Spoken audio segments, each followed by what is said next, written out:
നമസ്തേ, ഉച്ചവാർത്തയിലേക്ക് സ്വാഗതം. നോക്കാം ഉച്ചവരെയുള്ള പ്രധാന വാർത്തകൾ. പാറശാല ഷാരൂൺ വധക്കേസിൽ ശിക്ഷാവിധി മറ്റന്നാൾ. ഒന്നാം പ്രതി ഗ്രീഷ്മ കൊടും കുറ്റവാളിയെന്നും വധശിക്ഷ വേണമെന്നും പ്രോസിക്യൂഷൻ. ഷാരൂൺ ബ്ലാക്ക്മെയിൽ ചെയ്തെന്നും കൊല ചെയ്യേണ്ടി വന്നുവെന്നും പ്രതിഭാഗം കോടതിയിൽ. പരമാവധി ശിക്ഷ ലഭിക്കുമെന്ന് പ്രതീക്ഷിക്കുന്നതായി ഷാരൂണിന്റെ കുടുംബം.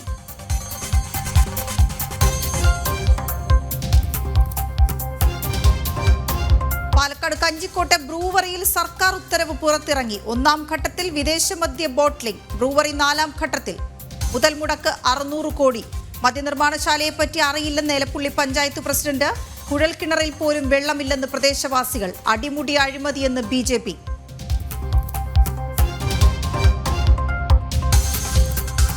സ്വത്ത് തർക്കത്തിൽ മന്ത്രി KB ഗണേഷ് കുമാറിന് ആശ്വാസം. വിൽപത്രത്തിലെ ഒപ്പ് പിതാവ് R ബാലകൃഷ്ണപിള്ളയുടേത് തന്നെ. ഒപ്പ് വ്യാജമെന്ന ഉഷ മോഹൻദാസിന്റെ ആരോപണം തള്ളി ഫോറൻസിക് റിപ്പോർട്ട്.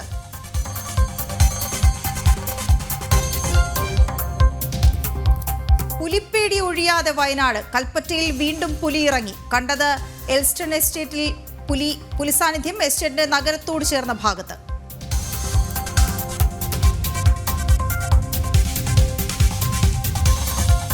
തലസ്ഥാനത്തെ സർക്കാർ ആശുപത്രിയിലെ ഗുളികയിൽ മൊട്ടുസൂചി കണ്ടെത്തിയ സംഭവത്തിൽ നടപടിയുമായി ആരോഗ്യവകുപ്പ്. പരാതിക്കാരിയുടെ മൊഴിയെടുത്തു. സാമ്പിൾ വിശദ പരിശോധനയ്ക്കായി ശേഖരിച്ചു. ജനം ഇംപാക്ട്.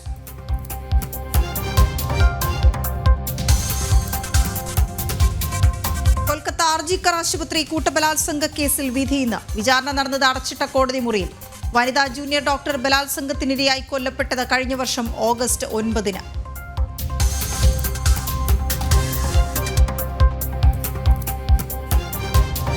മെക്സവൻ സംഘടനയ്ക്കെതിരെ സമസ്ത AP വിഭാഗം രംഗത്ത്. സുന്നി വിശ്വാസികൾ ജാഗ്രത പുലർത്തണമെന്ന് മുന്നറിയിപ്പ്. സമസ്ത നിലപാട് മെക്സവൻ മേഖലാ സംഗമത്തിന് ഉദ്ഘാടകനായി CPM MLA സച്ചിൻ ദേവിനെ തീരുമാനിച്ചതിനു പിന്നാലെ.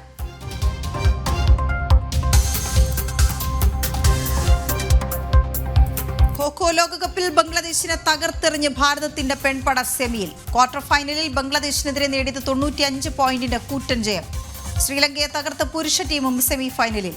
വിജയ് ഹസാരെ ട്രോഫി ഫൈനലിൽ നിന്ന് കിരീട പോരാട്ടം. ഉച്ചയ്ക്ക് കർണാടകയും വിദർഭയും തമ്മിൽ.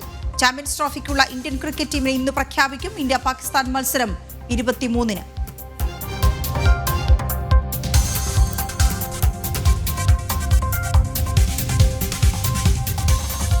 നോക്കാം വിശദമായി. പാറശാല ഷാരൂൺ വധക്കേസിൽ കോടതിയിൽ ശിക്ഷാവിധി 20-ന്. ഗ്രീഷ്മയ്ക്ക് വധശിക്ഷ നൽകണമെന്ന് പ്രോസിക്യൂഷൻ ആവശ്യപ്പെട്ടു. അപൂർവങ്ങളിൽ അപൂർവമായ കേസാണിത്. പ്രതിക്ക് ചെകുത്താന്റെ പ്രകൃതം. 11 ദിവസം ഷാരൂൺ അനുഭവിച്ച വേദന കോടതി കാണണമെന്നും പ്രോസിക്യൂഷൻ വാദിച്ചു. അതേസമയം സാഹചര്യ തെളിവുകൾ മാത്രമാണുള്ളതെന്നും പ്രതിക്ക് സാമൂഹ്യ വിരുദ്ധ സ്വഭാവം ഇല്ലെന്നും പ്രതിഭാഗം വാദിച്ചു. വിവരങ്ങളുമായി ശാലിനി ചേരുന്നു. ശാലിനി, ശിക്ഷാവിധി തിങ്കളാഴ്ചയോടുകൂടി വരാനിരിക്കുന്നു. പക്ഷേ ഇന്ന് വിശദമായി പ്രോസിക്യൂഷന്റെ ഭാഗത്തു നിന്നും പ്രതിഭാഗത്തു നിന്നും വാദപ്രതിവാദങ്ങൾ ഉണ്ടായി. പ്രധാനപ്പെട്ട ഭാഗങ്ങൾ എന്തൊക്കെയാണ്? വീണ, ഇന്നലെയാണ് ഷാരോൺ കൊലക്കേസിൽ നിർണായകമായിട്ടുള്ള വിധി പ്രസ്താവം നെയ്യാറ്റിൻകര അഡീഷണൽ സെഷൻസ് കോടതിയുടെ ഭാഗത്തു നിന്ന് വരുന്നത്. ഈ വിധി വന്നതിന് തൊട്ടു പിന്നാലെ ശിക്ഷാവിധിയുടെ ഭാഗത്തു നിന്ന് വരുന്നത്. ഈ വിധി വന്നതിന് തൊട്ടു പിന്നാലെ ശിക്ഷാവിധി പ്രഖ്യാപിക്കുന്നത് ഇന്നത്തേക്ക് മാറ്റിവെക്കുകയായിരുന്നു. ഇന്നത്തേക്ക് മാറ്റിവെച്ച ആ ശിക്ഷാവിധിയുടെ പ്രഖ്യാപനമാണ് വീണ്ടും 20-ാം തീയതിയിലേക്ക് മാറ്റിയിട്ടുള്ളത്. ഈ 20-ാം തീയതിയിലേക്ക് മാറ്റുന്നതിന് മുൻപ് വാദികളുടെയും പ്രതിയുടെയും ഭാഗത്തു നിന്നുള്ള വാദങ്ങൾ നടന്നിരുന്നു. അതിൽ പ്രോസിക്യൂഷന്റെ ഭാഗത്തു നിന്ന് ഗുരുതരമായിട്ടുള്ള ചില കാര്യങ്ങൾ കോടതിയെ അറിയിക്കുന്ന ഒരു സാഹചര്യം ഉണ്ടായിരുന്നു. അതായത് ഈ സംഭവം നടന്നത് 2 സംസ്ഥാനങ്ങളാണ്, കേരളത്തിലും തമിഴ്നാട്ടിലുമാണ്. അത് മാത്രമല്ല, ഷാരോൺ അനുഭവിച്ചത് ഒരു രീതിയിലും ഒരു യുവാവും അനുഭവിക്കാൻ പാടില്ലാത്ത രീതിയിലുള്ള കൊടും ക്രൂരതയാണ് എന്നുള്ളതാണ്. ഒരു യുവാവിനെ കൊന്നതിനപ്പുറം സ്നേഹത്തെയാണ് ഗ്രീഷ്മ വിഷം കൊടുത്ത് കഷായത്തിൽ വിഷം കലക്കി നൽകി കൊലപ്പെടുത്തിയത് എന്നുള്ള ഗുരുതരമായിട്ടുള്ള കാര്യമാണ് പ്രോസിക്യൂഷൻ കോടതിയിൽ അറിയിച്ചിട്ടുള്ളത്.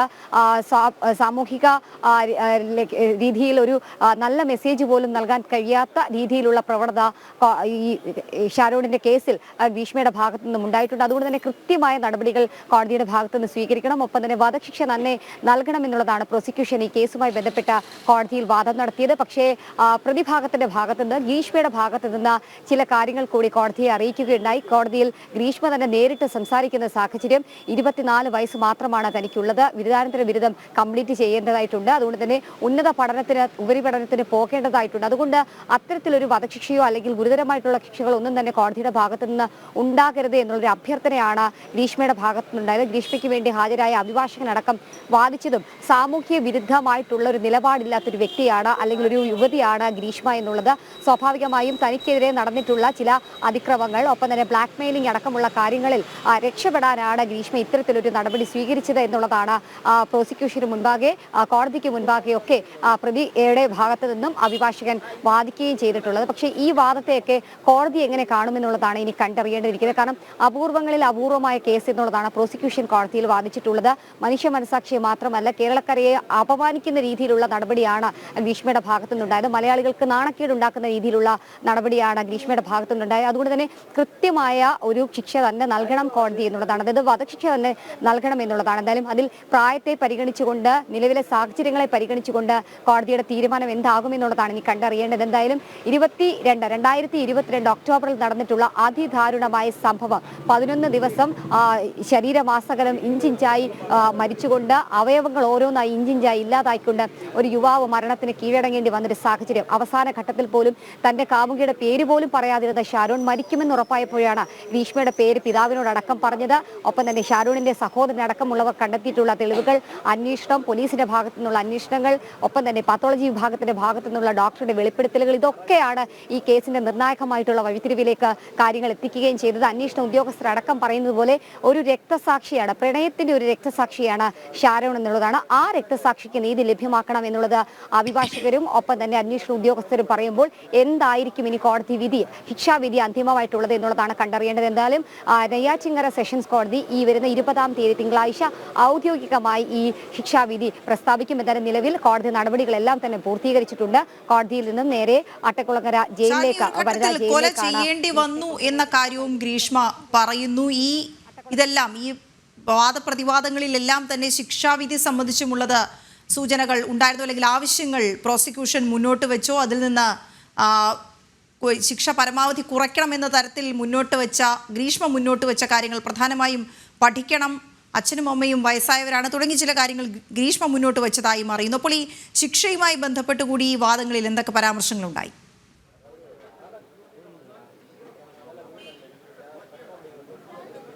പ്രധാനമായും വീണ സൂചിപ്പിച്ചതുപോലെ തന്നെ അതിനിർണായകമായൊരു കേസ്, അപൂർവങ്ങളിൽ അപൂർവമായൊരു കേസ്. ആ കേസിൽ ഇന്നലെയാണ് വിധി പറയുന്നത്. വിധി പറഞ്ഞതിന് ശേഷം ശിക്ഷാവിധി ഇന്ന് പ്രഖ്യാപിക്കുമെന്നുള്ളതായിരുന്നു കോടതി ആദ്യഘട്ടങ്ങളിൽ അറിയിച്ചിരുന്നത്. നമുക്ക് അത്തരത്തിൽ നിയമവിദഗ്ധർ ചൂണ്ടിക്കാട്ടിയതും അങ്ങനെയാണ്. പക്ഷേ അതല്ല, മറിച്ച് ആ ഒരു ശിക്ഷാവിധി പ്രസ്താവിക്കുമ്പോൾ എന്താണ് ആ ശിക്ഷയ്ക്ക് മുന്നോടിയായി കുറ്റക്കാരി എന്ന് തെളിഞ്ഞ സാഹചര്യത്തിൽ, കുറ്റക്കാരി എന്ന് കോടതി കണ്ടെത്തിയ സാഹചര്യത്തിൽ ഗ്രീഷ്മയ്ക്ക് അവസാനമായി എന്തെങ്കിലും പറയാനുണ്ടോ എന്നുള്ളത് അടക്കമുള്ള കാര്യങ്ങൾ കേൾക്കാനാണ് ഇന്ന് രാവിലെ കോടതി സമയം മാറ്റിവെച്ചത്. സ്വാഭാവിക നിയമ നടപടിയുടെയും കോടതി നടപടിയുടെയും ഭാഗമാണ് അത്.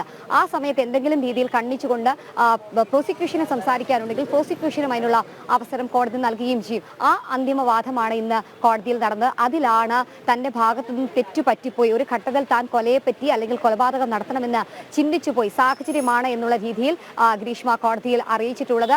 തനിക്ക് ഇനിയും പഠിക്കണം, മാതാപിതാക്കന്മാർ പ്രായമായി വരികയാണ്, അവരെ നോക്കേണ്ട ഉത്തരവാദിത്തം തനിക്കാണ് എന്നതടക്കമുള്ള കാര്യങ്ങൾ ചൂണ്ടിക്കാട്ടിക്കൊണ്ടാണ് തന്റെ ഭാഗത്തെ ന്യായീകരണങ്ങൾ കോടതിക്ക് മുൻപാകെ അഭിഭാഷകൻ മുഖേന നേരിട്ടും ഗ്രീഷ്മ അവതരിപ്പിച്ചിട്ടുള്ളത്.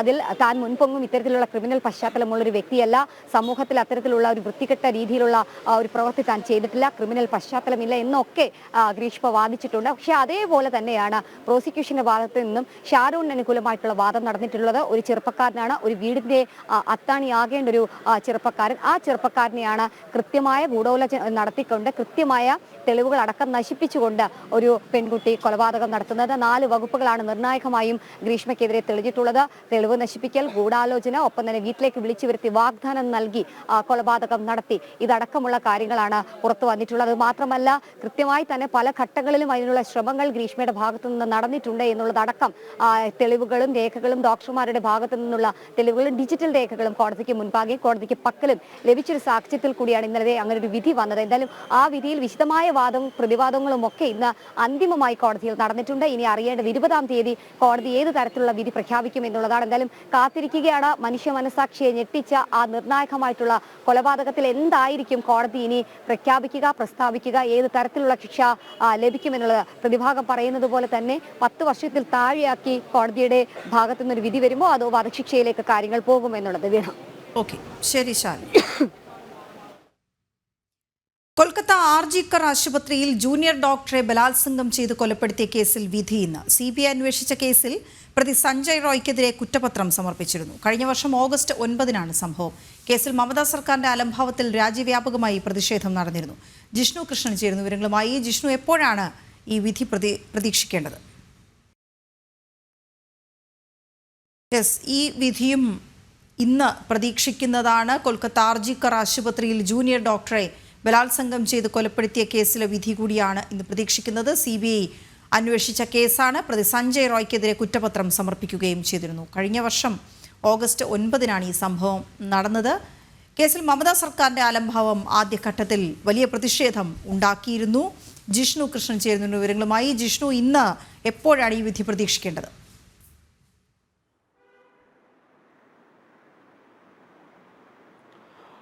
വീണ, അല്പസമയത്തിനകം തന്നെ കൊൽക്കത്തയിൽ സിയാൽദ കോടതി ഈ കേസിൽ വിധി പ്രസ്താവം നടത്തുമെന്നാണ് മനസ്സിലാക്കുന്നത്. കോടതി നടപടികൾക്ക് വേണ്ടി പ്രതി സഞ്ജയ് റോയിയെ ഇതിനോടകം തന്നെ കോടതിയിലേക്ക് എത്തിച്ചിട്ടുണ്ട്. അല്പസമയങ്ങൾക്ക് മുൻപാണ് പ്രതിയെ കോടതിയിലേക്ക് എത്തിച്ചിട്ടുള്ളത്. 2 മണിയോടുകൂടി വിധി പ്രസ്താവം കൊൽക്കത്ത സിയാൽദ കോടതിയിൽ ഉണ്ടാകും. കേസ് അന്വേഷിച്ചിട്ടുള്ള CBI പ്രതിക്ക് പരമാവധി ശിക്ഷയായിട്ടുള്ള വധശിക്ഷ തന്നെ നൽകണം എന്ന ആവശ്യമാണ് കേസിന്റെ വിചാരണ നടക്കവേ കോടതിയിൽ ഉന്നയിച്ചിട്ടുള്ളത്. കഴിഞ്ഞ വർഷം ഓഗസ്റ്റിലാണ് കൊൽക്കത്ത ആർജിക്കാർ മെഡിക്കൽ കോളേജിൽ ഇത്തരത്തിൽ ജൂനിയർ ഡോക്ടറെ അതിക്രൂരമായി പീഡിപ്പിച്ച് കൊലപ്പെടുത്തിയ സംഭവം ഉണ്ടായത്. മെഡിക്കൽ കോളേജിലെ സെമിനാർ ഹാളിൽ നിന്നായിരുന്നു മൃതദേഹം കണ്ടെത്തിയത്. അതിനുശേഷം വലിയ പ്രതിഷേധം രാജ്യം മുഴുവൻ കൊൽക്കത്തയിൽ ഉൾപ്പെടെ ഡോക്ടർമാർ പണിമുടക്കി സമരം ചെയ്തു. ഈ വിഷയവുമായി ബന്ധപ്പെട്ട് ഇത്തരത്തിലൊരു സംഭവം ഉണ്ടായി. അതിന്റെ സുരക്ഷാ വീഴ്ചയ്ക്കപ്പുറത്തേക്ക് ഇത്രയും ക്രൂരമായൊരു പീഡന സംഭവവും കൊലപാതകവും നടന്നിട്ടും അതിനുശേഷം സ്വീകരിക്കേണ്ട നിയമ നടപടികളിൽ പോലീസും മെഡിക്കൽ കോളേജ് അധികൃതരും സർക്കാർ സംവിധാനങ്ങളും അലംഭാവം കാണിച്ചു എന്ന വലിയ ആരോപണം ഈ ആർജിക്കാർ മെഡിക്കൽ കോളേജിൽ കൊല്ലപ്പെട്ട ജൂനിയർ ഡോക്ടറുടെ സഹപ്രവർത്തകരും ഒപ്പം ഈ കൊല്ലപ്പെട്ട ഡോക്ടറുടെ കുടുംബവും വലിയ രീതിയിൽ ആരോപിച്ചിരുന്നു. പ്രതികളെ രക്ഷിക്കാൻ അല്ലെങ്കിൽ പല സംഭവങ്ങളും മറച്ചു പിടിക്കാനാണ് അധികൃതർ ശ്രമിച്ചത്. കൊല്ലപ്പെട്ട ഡോക്ടറുടെ മൃതദേഹം അതിവേഗത്തിൽ നടപടികൾ പൂർത്തിയാക്കി സംസ്കരിച്ചു തുടങ്ങിയ ആരോപണങ്ങൾ നേരത്തെ ഈ കൊല്ലപ്പെട്ട പെൺകുട്ടിയുടെ ഡോക്ടറുടെ കുടുംബം ആരോപിച്ചിരുന്നു. വലിയ പ്രതിഷേധങ്ങൾക്കൊടുവിലായിരുന്നു കേസ് CBI ഏറ്റെടുത്തത്. CBI അന്വേഷണത്തിൽ ഈ കൊലപാതക കുറ്റത്തിൽ സഞ്ജയ് റോയിയെ അറസ്റ്റ് ചെയ്യുകയും അതുമായി ബന്ധപ്പെട്ട കേസ് അന്വേഷിക്കുന്നതോടൊപ്പം തന്നെ ആർജിക്കാർ ആശുപത്രിയുമായി ബന്ധപ്പെട്ട് നടന്നിട്ടുള്ള അനധികൃത ഇടപാടുകളും വലിയ അഴിമതിയും നിയമലംഘനങ്ങളും ഈ CBI അന്വേഷണത്തിൽ പുറത്തു വന്നിരുന്നു. അത് വലിയ രീതിയിൽ മമതാ സർക്കാരിനെതിരെ പ്രതിഷേധങ്ങൾക്കും വഴിവെച്ചിരുന്നു. ഏതായാലും രാജ്യം മുഴുവൻ പ്രതിഷേധത്തിന്റെ ഭാഗമായിട്ടുള്ള കേസിലാണ് ഇന്നിപ്പോൾ വിചാരണ കോടതി കൊൽക്കത്തയിലെ സിയാൽദ കോടതി വിധി പ്രസ്താവം നടത്താൻ പോകുന്നത്. കോടതി നടപടികൾക്ക് വേണ്ടി പ്രതി സഞ്ജയ് റോയിയെ കോടതിയിലേക്ക് എത്തിച്ചിട്ടുണ്ട്. കേസിൽ പരമാവധി ശിക്ഷയായിട്ടുള്ള വധശിക്ഷ തന്നെ പ്രതിക്ക് നൽകണം എന്ന ആവശ്യം കേസ് അന്വേഷിച്ചിട്ടുള്ള CBI കോടതിക്ക് മുൻപിലേക്ക് വെച്ചിട്ടുണ്ട്. ഒപ്പം അല്പസമയങ്ങൾക്ക് മുൻപ് ഈ ഡോക്ടറുടെ കുടുംബം മാധ്യമങ്ങളോട് പ്രതികരിച്ചിരുന്നു. കോടതിയിലേക്ക് പോകുന്നില്ല, പക്ഷേ പ്രതിക്ക് പരമാവധി ശിക്ഷ ഉറപ്പാക്കണം, ഒപ്പം ഇത്തരം സംഭവങ്ങൾ ആവർത്തിക്കാതിരിക്കാനുള്ള മുൻകരുതൽ നടപടികൾ സ്വീകരിക്കണം എന്നുള്ള ആവശ്യങ്ങളാണ് കുടുംബം മുൻപോട്ട് വെച്ചിട്ടുള്ളത്. ഏതായാലും 2 മണിയോടുകൂടി സിയാൽദ കോടതിയിൽ നിന്ന് കൊൽക്കത്ത ആർജിക്കാർ ആശുപത്രിയിൽ ജൂനിയർ ഡോക്ടറെ പീഡിപ്പിച്ച് കൊലപ്പെടുത്തിയ കേസിന്റെ വിധി പ്രസ്താവം ഉണ്ടാകും എന്നാണ് മനസ്സിലാക്കുന്നത്. വീണ, വിവാദങ്ങൾക്കിടെ പാലക്കാട് കഞ്ചിക്കോട്ടെ ബ്രൂവറിയിൽ സർക്കാർ ഉത്തരവ് പുറത്തിറങ്ങി. 1-ാം ഘട്ടത്തിൽ വിദേശമദ്യ ബോട്ട്ലിംഗ് യൂണിറ്റ് സ്ഥാപിക്കും. 2-ാം ഘട്ടത്തിൽ എഥനോൾ നിർമ്മാണം. 3-ാം ഘട്ടത്തിൽ malt spirit winery plant. Brewery 4-ാം ഘട്ടത്തിൽ. 600 കോടിയാണ് മുതൽ മുടക്ക്. പ്രജിത്ത് ചേരുന്നു വിവരങ്ങളുമായി. പ്രജിത്ത്, എന്താണ് വിവരങ്ങൾ? സർക്കാർ പറയുന്ന തലത്തിൽ മാത്രമല്ല കാര്യങ്ങൾ എന്ന് വ്യക്തമാക്കുന്നത് കൂടിയാണ് ഇപ്പോൾ പുറത്തിറക്കിയിരിക്കുന്ന ഉത്തരവ്. ഇതിൽ ഏറ്റവും തലത്തിൽ മാത്രമല്ല കാര്യങ്ങൾ എന്ന് വ്യക്തമാക്കുന്നത് കൂടിയാണ് ഇപ്പോൾ പുറത്തിറക്കിയിരിക്കുന്ന ഉത്തരവ്. ഇതിൽ ഏറ്റവും ശ്രദ്ധേയമായ കാര്യം വളരെ ധൃതി പിടിച്ച് 16-ാം തീയതി എന്നുള്ളൊരു ഡേറ്റ് ഒക്കെ ഇട്ട് സർക്കാർ ഉത്തരവ് പുറത്തിറക്കിയിരിക്കുന്നു. അതായത് ഈ കമ്പനിക്ക് വേണ്ടി സർക്കാർ കാര്യങ്ങൾ അല്പം വേഗത്തിൽ നീക്കുന്നു എന്നുള്ളതാണ് ഈ ഘട്ടത്തിൽ പറയേണ്ടത്. ഒയാസിസ് കൊമേഴ്ഷ്യൽ പ്രൈവറ്റ് ലിമിറ്റഡിന് വേണ്ടി നൽകിയിരിക്കുന്ന അനുമതി പത്രത്തിൽ പാലക്കാട് ആദ്യഘട്ടത്തിൽ സ്ഥാപിക്കപ്പെടുന്നത് ഒരു വിദേശമദ്യ ബോട്ടിലിംഗ് യൂണിറ്റാണ്. രണ്ടാം ഘട്ടത്തിൽ അത് എഥനോൾ നിർമ്മാണമായി മാറുന്നു. മൂന്നാം ഘട്ടത്തിൽ വരുമ്പോൾ കുറച്ചുകൂടി കാര്യങ്ങൾ നമ്മളതിൽ ശ്രദ്ധിക്കേണ്ടി വരുന്നത് മൂന്നാം ഘട്ടമായി മാൾട്ട് സ്പിരിറ്റ്, ബ്രാൻഡി, വൈനറി എന്നിവയുടെ അനുമതിയാണ് നൽകിയിരിക്കുന്നത്. നാലാം ഘട്ടത്തിലാണ് ബ്രൂവറി. അങ്ങനെ ആകെ ഈ പദ്ധതിക്ക് മൊത്തമായി ഏതാണ്ട് 600 കോടിയുടെ ചെലവ് വരുമെന്നും ഈ സർക്കാർ ഉത്തരവിൽ പറയുന്നുണ്ട്. ഇതിൽ ഏറ്റവും ശ്രദ്ധേയമായ കാര്യം നേരത്തെ മന്ത്രി അടക്കമുള്ളവർ പറഞ്ഞത് ഈ എക്സ്ട്രാ ന്യൂട്രൽ ആൽക്കഹോളിൻ്റെ നിർമ്മാണത്തിന് പ്രോത്സാഹിപ്പിക്കുമെന്ന് മദ്യനയത്തിൻ്റെ 24-ാമത്തെ പോയിന്റായി സർക്കാർ നേരത്തെ പറഞ്ഞതാണ്.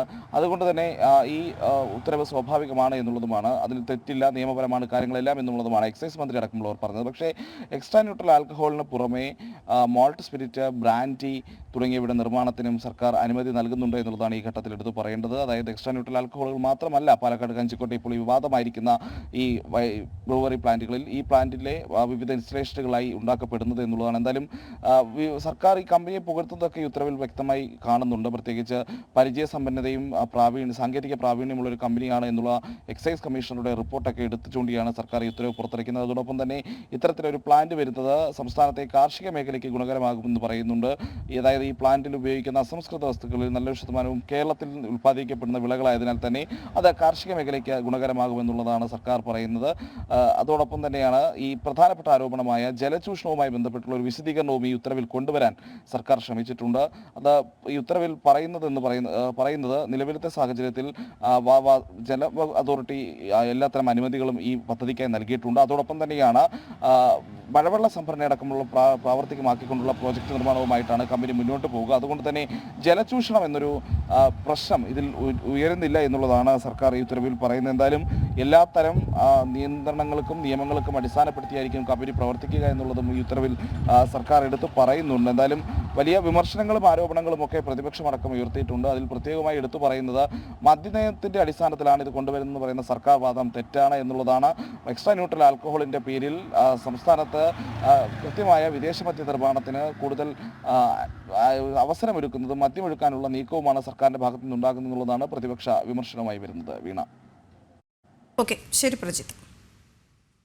അതേസമയം പാലക്കാട്ടെ ബ്രൂവറി എലപ്പുള്ളി പഞ്ചായത്തിന്റെ അനുമതി ഇല്ലാതെ ബ്രൂവറിയെക്കുറിച്ച് അറിയില്ലെന്ന് എലപ്പുള്ളി പഞ്ചായത്ത് വ്യക്തമാക്കി. അതേസമയം ബ്രൂവറിക്കായി അനുമതി നൽകിയത് അതീവ ജല ദൗർലഭ്യമുള്ള മേഖലയിലാണ്. മേഖലയിൽ കുഴൽക്കിണറിൽ പോലും വെള്ളം കിട്ടാറില്ല എന്ന് പ്രദേശവാസികൾ ജനം ടിവിയോട് പറഞ്ഞു. പാലക്കാട് എലപ്പുള്ളി പഞ്ചായത്തിലെ 6ാം വാർഡായ മണ്ണുക്കാട്ടിൽ 24 ഏക്കർ ഭൂമിയിലാണ് ഒയാസിസ് എന്ന സ്വകാര്യ കമ്പനിക്ക് ബ്രൂവറി ആരംഭിക്കാൻ സർക്കാർ അനുമതി നൽകിയിരിക്കുന്നത്. 2023 ജൂണിലാണ് സംരംഭം ആരംഭിക്കാൻ ഒയാസിസ് കമ്പനി ജില്ലാ വ്യവസായ കേന്ദ്രത്തെ സമീപിച്ചത്.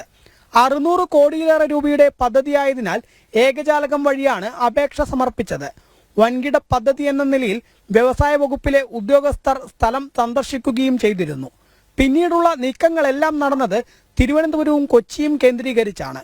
ബ്രൂവറി ആരംഭിക്കുന്നതിനെക്കുറിച്ച് യാതൊന്നും അറിയില്ലെന്നാണ് എലപ്പുള്ളി പഞ്ചായത്ത് പറയുന്നത്. എന്തെങ്കിലും നിർമ്മാണ പ്രവർത്തികൾ ചെയ്യുന്നതിന് ഒന്നും തന്നെ യാതൊരു അനുമതിയും ഇവിടുന്ന് കൊടുത്തിട്ടില്ല, ഇവിടെ അപേക്ഷിച്ചിട്ടുമില്ല. പക്ഷേ 1.5 വർഷം മുൻപ് അവിടെ സ്ഥലം ഈ ഒരു കമ്പനിക്കാർ വന്ന് വാങ്ങുമ്പോൾ അവിടുത്തെ ജനങ്ങളോട് പറഞ്ഞിട്ടുള്ളത് ഇതൊരു കോളേജ് വരുന്നതിന് വേണ്ടിയിട്ടുള്ള ഒരു സ്ഥലമാണെന്നാണ് പറഞ്ഞിരിക്കുന്നത്. ഇപ്പൊ 3 ദിവസമായിട്ട് മാധ്യമങ്ങളിലൂടെയാണ് അവിടുത്തെ ജനങ്ങൾ അറിയുന്നത് ഇത് ബ്രൂവറി, അതായത് ഒരു ഡിസ്റ്റിലറി യൂണിറ്റ്. പക്ഷെ ഇന്നലെയൊക്കെ മന്ത്രി രാജേഷ് പറഞ്ഞിട്ടുള്ളത് ഇവിടെ എന്തോ സ്പിരിറ്റും എത്തനോളും ഒക്കെ ഉത്പാദിപ്പിക്കുന്നതാണെന്ന്. ജനങ്ങൾ ഭയങ്കര ആശങ്കയിലാണ്. മാത്രമല്ല മേഖല അതീവ ജലദൗർബല്യമുള്ള ഇടമാണെന്നും കുഴൽക്കിണറിൽ പോലും വെള്ളം ലഭിക്കാറില്ല എന്നും പ്രദേശവാസികൾ ജനം ടിവിയോട് പറഞ്ഞു. എലപ്പുള്ളിയെ സംബന്ധിച്ചിടത്തോളം ഈ ബ്ലൂബെറി എന്നുള്ള സ്ഥാപനം എലപ്പുള്ളിയിൽ വരുന്നത് ഈ നാടിനെ മരുഭൂമിയാക്കും എന്നുള്ളതിൽ യാതൊരു സംശയമില്ല. ഏറ്റവും കൂടുതൽ വരൾച്ചാബാധിത പ്രദേശമായിട്ടുള്ള ഈ എലപ്പുള്ളിയിൽ ഇത്തരത്തിൽ ഒരു കമ്പനി, മദ്യ കമ്പനി എലപ്പുള്ളിയിൽ വരുന്നത് ഈ നാടിനോടും ഈ ജനങ്ങളോടും ചെയ്യുന്ന വൻ ചതിയാണ്. ഈ ബ്രൂവറി കമ്പനി എലപ്പുള്ളി പഞ്ചായത്തിൽ വരുന്നതിന് 2022 ഇതുപോലെ ഒരു മന്ത്രിസഭ അംഗീകാരം ഉണ്ടായിരുന്നു. അന്ന് ജനങ്ങൾ ശക്തമായ പ്രതിഷേധിക്കുകയും ചെയ്യുന്നതിന്റെ ഭാഗമായി ഗവൺമെന്റ് പിന്മാറിയതാണ്. പക്ഷെ എന്തുകൊണ്ട് വീണ്ടും ഈ എലപ്പുള്ളി പഞ്ചായത്തിൽ തന്നെ കൊണ്ടുവരുന്നു? കാരണം ഈ എലപ്പുള്ളി പഞ്ചായത്തിൽ കുടിവെള്ളം മാർച്ച് മാസം ആയിക്കഴിഞ്ഞാൽ, ഫെബ്രുവരി മാസം ആയിക്കഴിഞ്ഞാൽ ജനങ്ങൾ കുടിവെള്ളത്തിന് വേണ്ടി ടാങ്കർ ലോറിനെ അടക്കം ആശ്രയിക്കുന്ന ഒരു കാലഘട്ടമാണ് പോയിക്കൊണ്ടിരിക്കുന്നത്. അതിനിടയിൽ ഈ എലപ്പുള്ളി പഞ്ചായത്തിൽ മരുഭൂമിയാക്കാൻ വേണ്ടിയുള്ള ഗവൺമെന്റിന്റെ ഈ തീരുമാനം ശരിയല്ല. കുടിക്കാനും കൃഷിക്കും ഉൾപ്പെടെ ജലം ലഭിക്കാത്തയിടത്ത് ഇത്തരമൊരു പദ്ധതി വരുന്നതിൽ വലിയ ആശങ്കയിലാണ് നാട്ടുകാർ. കൊക്കക്കോളയും പെപ്സിയും ഉൾപ്പെടെ ജലചൂഷണം നടത്തിയ മണ്ണാണ് പാലക്കാട്ടേത്. അവിടെയാണ് സ്വകാര്യ കമ്പനിക്ക് മദ്യനിർമ്മാണത്തിന് സർക്കാർ അനുമതി നൽകിയിരിക്കുന്നത്. ഇത് എന്ത് വില കൊടുത്തും എതിർക്കും എന്നാണ് പ്രദേശവാസികൾ പറയുന്നത്. PR മനൂപിനൊപ്പം അരുൺ ആലത്തൂർ, ജനം, പാലക്കാട്. കരിമ്പട്ടികയിൽ ഉൾപ്പെടുത്തിയ കമ്പനിക്ക് കഞ്ചിക്കോട്ട് ബ്രൂവറി നിർമ്മാണത്തിന് അനുമതി നൽകിയതിൽ അഴിമതിയെന്ന് BJP സംസ്ഥാന ജനറൽ സെക്രട്ടറി C കൃഷ്ണകുമാർ. ദ്രുതഗതിയിൽ അനുമതി നൽകാനുള്ള നീക്കത്തിൽ ദുരൂഹതയുണ്ട്. ഇതിൽ എക്സൈസ് മന്ത്രി മറുപടി പറയണം. കുടിവെള്ളക്ഷാമം രൂക്ഷമായ കഞ്ചിക്കോട് പോലുള്ള ഇടത്ത് മദ്യക്കമ്പനി വരുന്നത് ഗുണകരമാണോ എന്ന് സർക്കാർ പരിശോധിക്കണമെന്നും പാലക്കാട് നഗരസഭ മുൻ വൈസ് ചെയർമാൻ കൂടിയായ കൃഷ്ണകുമാർ ആവശ്യപ്പെട്ടു. ഇന്ന് മദ്യക്കമ്പനിക്ക് ലക്ഷക്കണക്കിന് ലിറ്റർ വെള്ളം ആവശ്യമുള്ള മദ്യക്കമ്പനിക്ക് ഏറ്റവും രൂക്ഷമായിട്ടുള്ള കുടിവെള്ളക്ഷാമം ഏർപ്പെടുന്ന എലപ്പുള്ളി പഞ്ചായത്തിൽ നൽകാനായിട്ടുള്ള നീക്കങ്ങളുമായി നടക്കുന്നത്. ഇതിലെ വൈരുദ്ധ്യം സർക്കാർ മേഖലയിലെ മലബാർ ഡിസ്റ്റിലറി ആരംഭിക്കാനുള്ള നടപടികൾ ആരംഭിച്ച് വർഷങ്ങൾ കഴിഞ്ഞിട്ടും ഏകദേശം 1.5 വർഷത്തിലധികമായിട്ട് സർക്കാർ മേഖലയിലുള്ള ഒരു ഡിസ്റ്റിലറിക്കുള്ള അനുമതി പോലും കൊടുക്കുന്നില്ല. നേരത്തെ ചിറ്റൂർ ഷുഗേഴ്സ് പ്രവർത്തിച്ചിരുന്ന ആ കമ്പനി മദ്രാസ് ഡിസ്റ്റിലറി ആയിട്ട് കൺവേർട്ട് ചെയ്യുന്നതിനുള്ള നടപടിക്രമങ്ങൾ ഇനിയും പൂർത്തീകരിക്കാതെ കിടക്കുന്ന സമയത്താണ് വളരെ ദ്രുതഗതിയിൽ ഒരു സ്വകാര്യ കമ്പനിക്ക് ഇത്തരത്തിലുള്ള അനുമതി കൊടുക്കാനായിട്ട് മുന്നോട്ട് പോകുന്നത്. പാലക്കാട് കഞ്ചിക്കോട്ടെ ബ്രൂവറിക്ക് സ്ഥലം വാങ്ങി നൽകിയത് കോൺഗ്രസ് നേതാവും എലപ്പുള്ളി പഞ്ചായത്തിലെ വാർഡ് മെമ്പറുമായ അപ്പുക്കുട്ടനാണ് ഇടനില നിന്നത്. അപ്പുക്കുട്ടന്റെ പ്രതികരണവും പുറത്ത്. അല്ല, ഒയാസിസ് കമ്പനി അല്ല സമീപിച്ചത്. ഒരു ഏജന്റ് സ്ഥലം വേണം പറഞ്ഞിട്ടൊരു ഏജന്റ് വന്നു. ഞങ്ങൾക്ക് കുറച്ച് സ്ഥലം വേണം, എടുത്തു തരാൻ പറ്റുമോ ചോദിച്ചു. ഞാനടുത്ത് പഞ്ചായത്ത് മെമ്പറാണല്ലോ. അപ്പൊ നമ്മൾ കൃഷിക്കാരുമായി ബന്ധപ്പെട്ട് സ്ഥലം കൊടുക്കാൻ തയ്യാറാണ് പറഞ്ഞു, എടുത്തു കൊടുത്തു. അപ്പൊ അവര് പറഞ്ഞത് ഞാനിത് എന്തിനാണ് ചോദിച്ചു. സ്വാഭാവികം ചോദിക്കുമല്ലോ. ഞങ്ങളൊരു കമ്പനി ആവശ്യത്തിനാണ് പറഞ്ഞു. അപ്പൊ എന്ത് കമ്പനിയാണ് ചോദിച്ചപ്പോ ആ കമ്പനി നമ്മൾ സർക്കാരിനോട് അനുമതി കിട്ടിയ ശേഷം പറയാൻ പറ്റുള്ളൂ. അത് ഇപ്പൊ ഒന്നും പറയാൻ പറ്റില്ല. അനുമതി കിട്ടിയാൽ മാത്രമേ ആ കമ്പനിന്റെ പേർക്ക് രജിസ്റ്റർ ചെയ്യാൻ പറ്റുള്ളൂ, അല്ലെങ്കിൽ ഞങ്ങൾക്ക് രജിസ്റ്റർ ചെയ്യാൻ പറ്റില്ല എന്ന് പറഞ്ഞു. അപ്പൊ ഞങ്ങൾ ഭൂമി എടുത്തു കൊടുത്തു. ഞങ്ങൾ 22 ഏക്കർ, ഒരു 5 പേരുണ്ടാവും.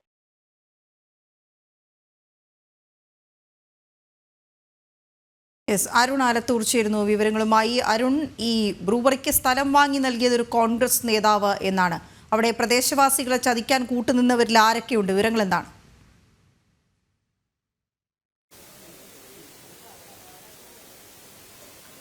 തീർച്ചയായിട്ടും പാലക്കാട് ഈ ബ്രൂവറിക്ക് അനുമതി നൽകിയത് വലിയ ആശങ്ക പരത്തുന്നതിനിടയിലാണ് അതിന്റെ ആ ഭൂമി വാങ്ങി നൽകിയത് ഒരു കോൺഗ്രസ് നേതാവിന്റെ നേതൃത്വത്തിലാണെന്നുള്ള കാര്യം പുറത്തു വരുന്നത്.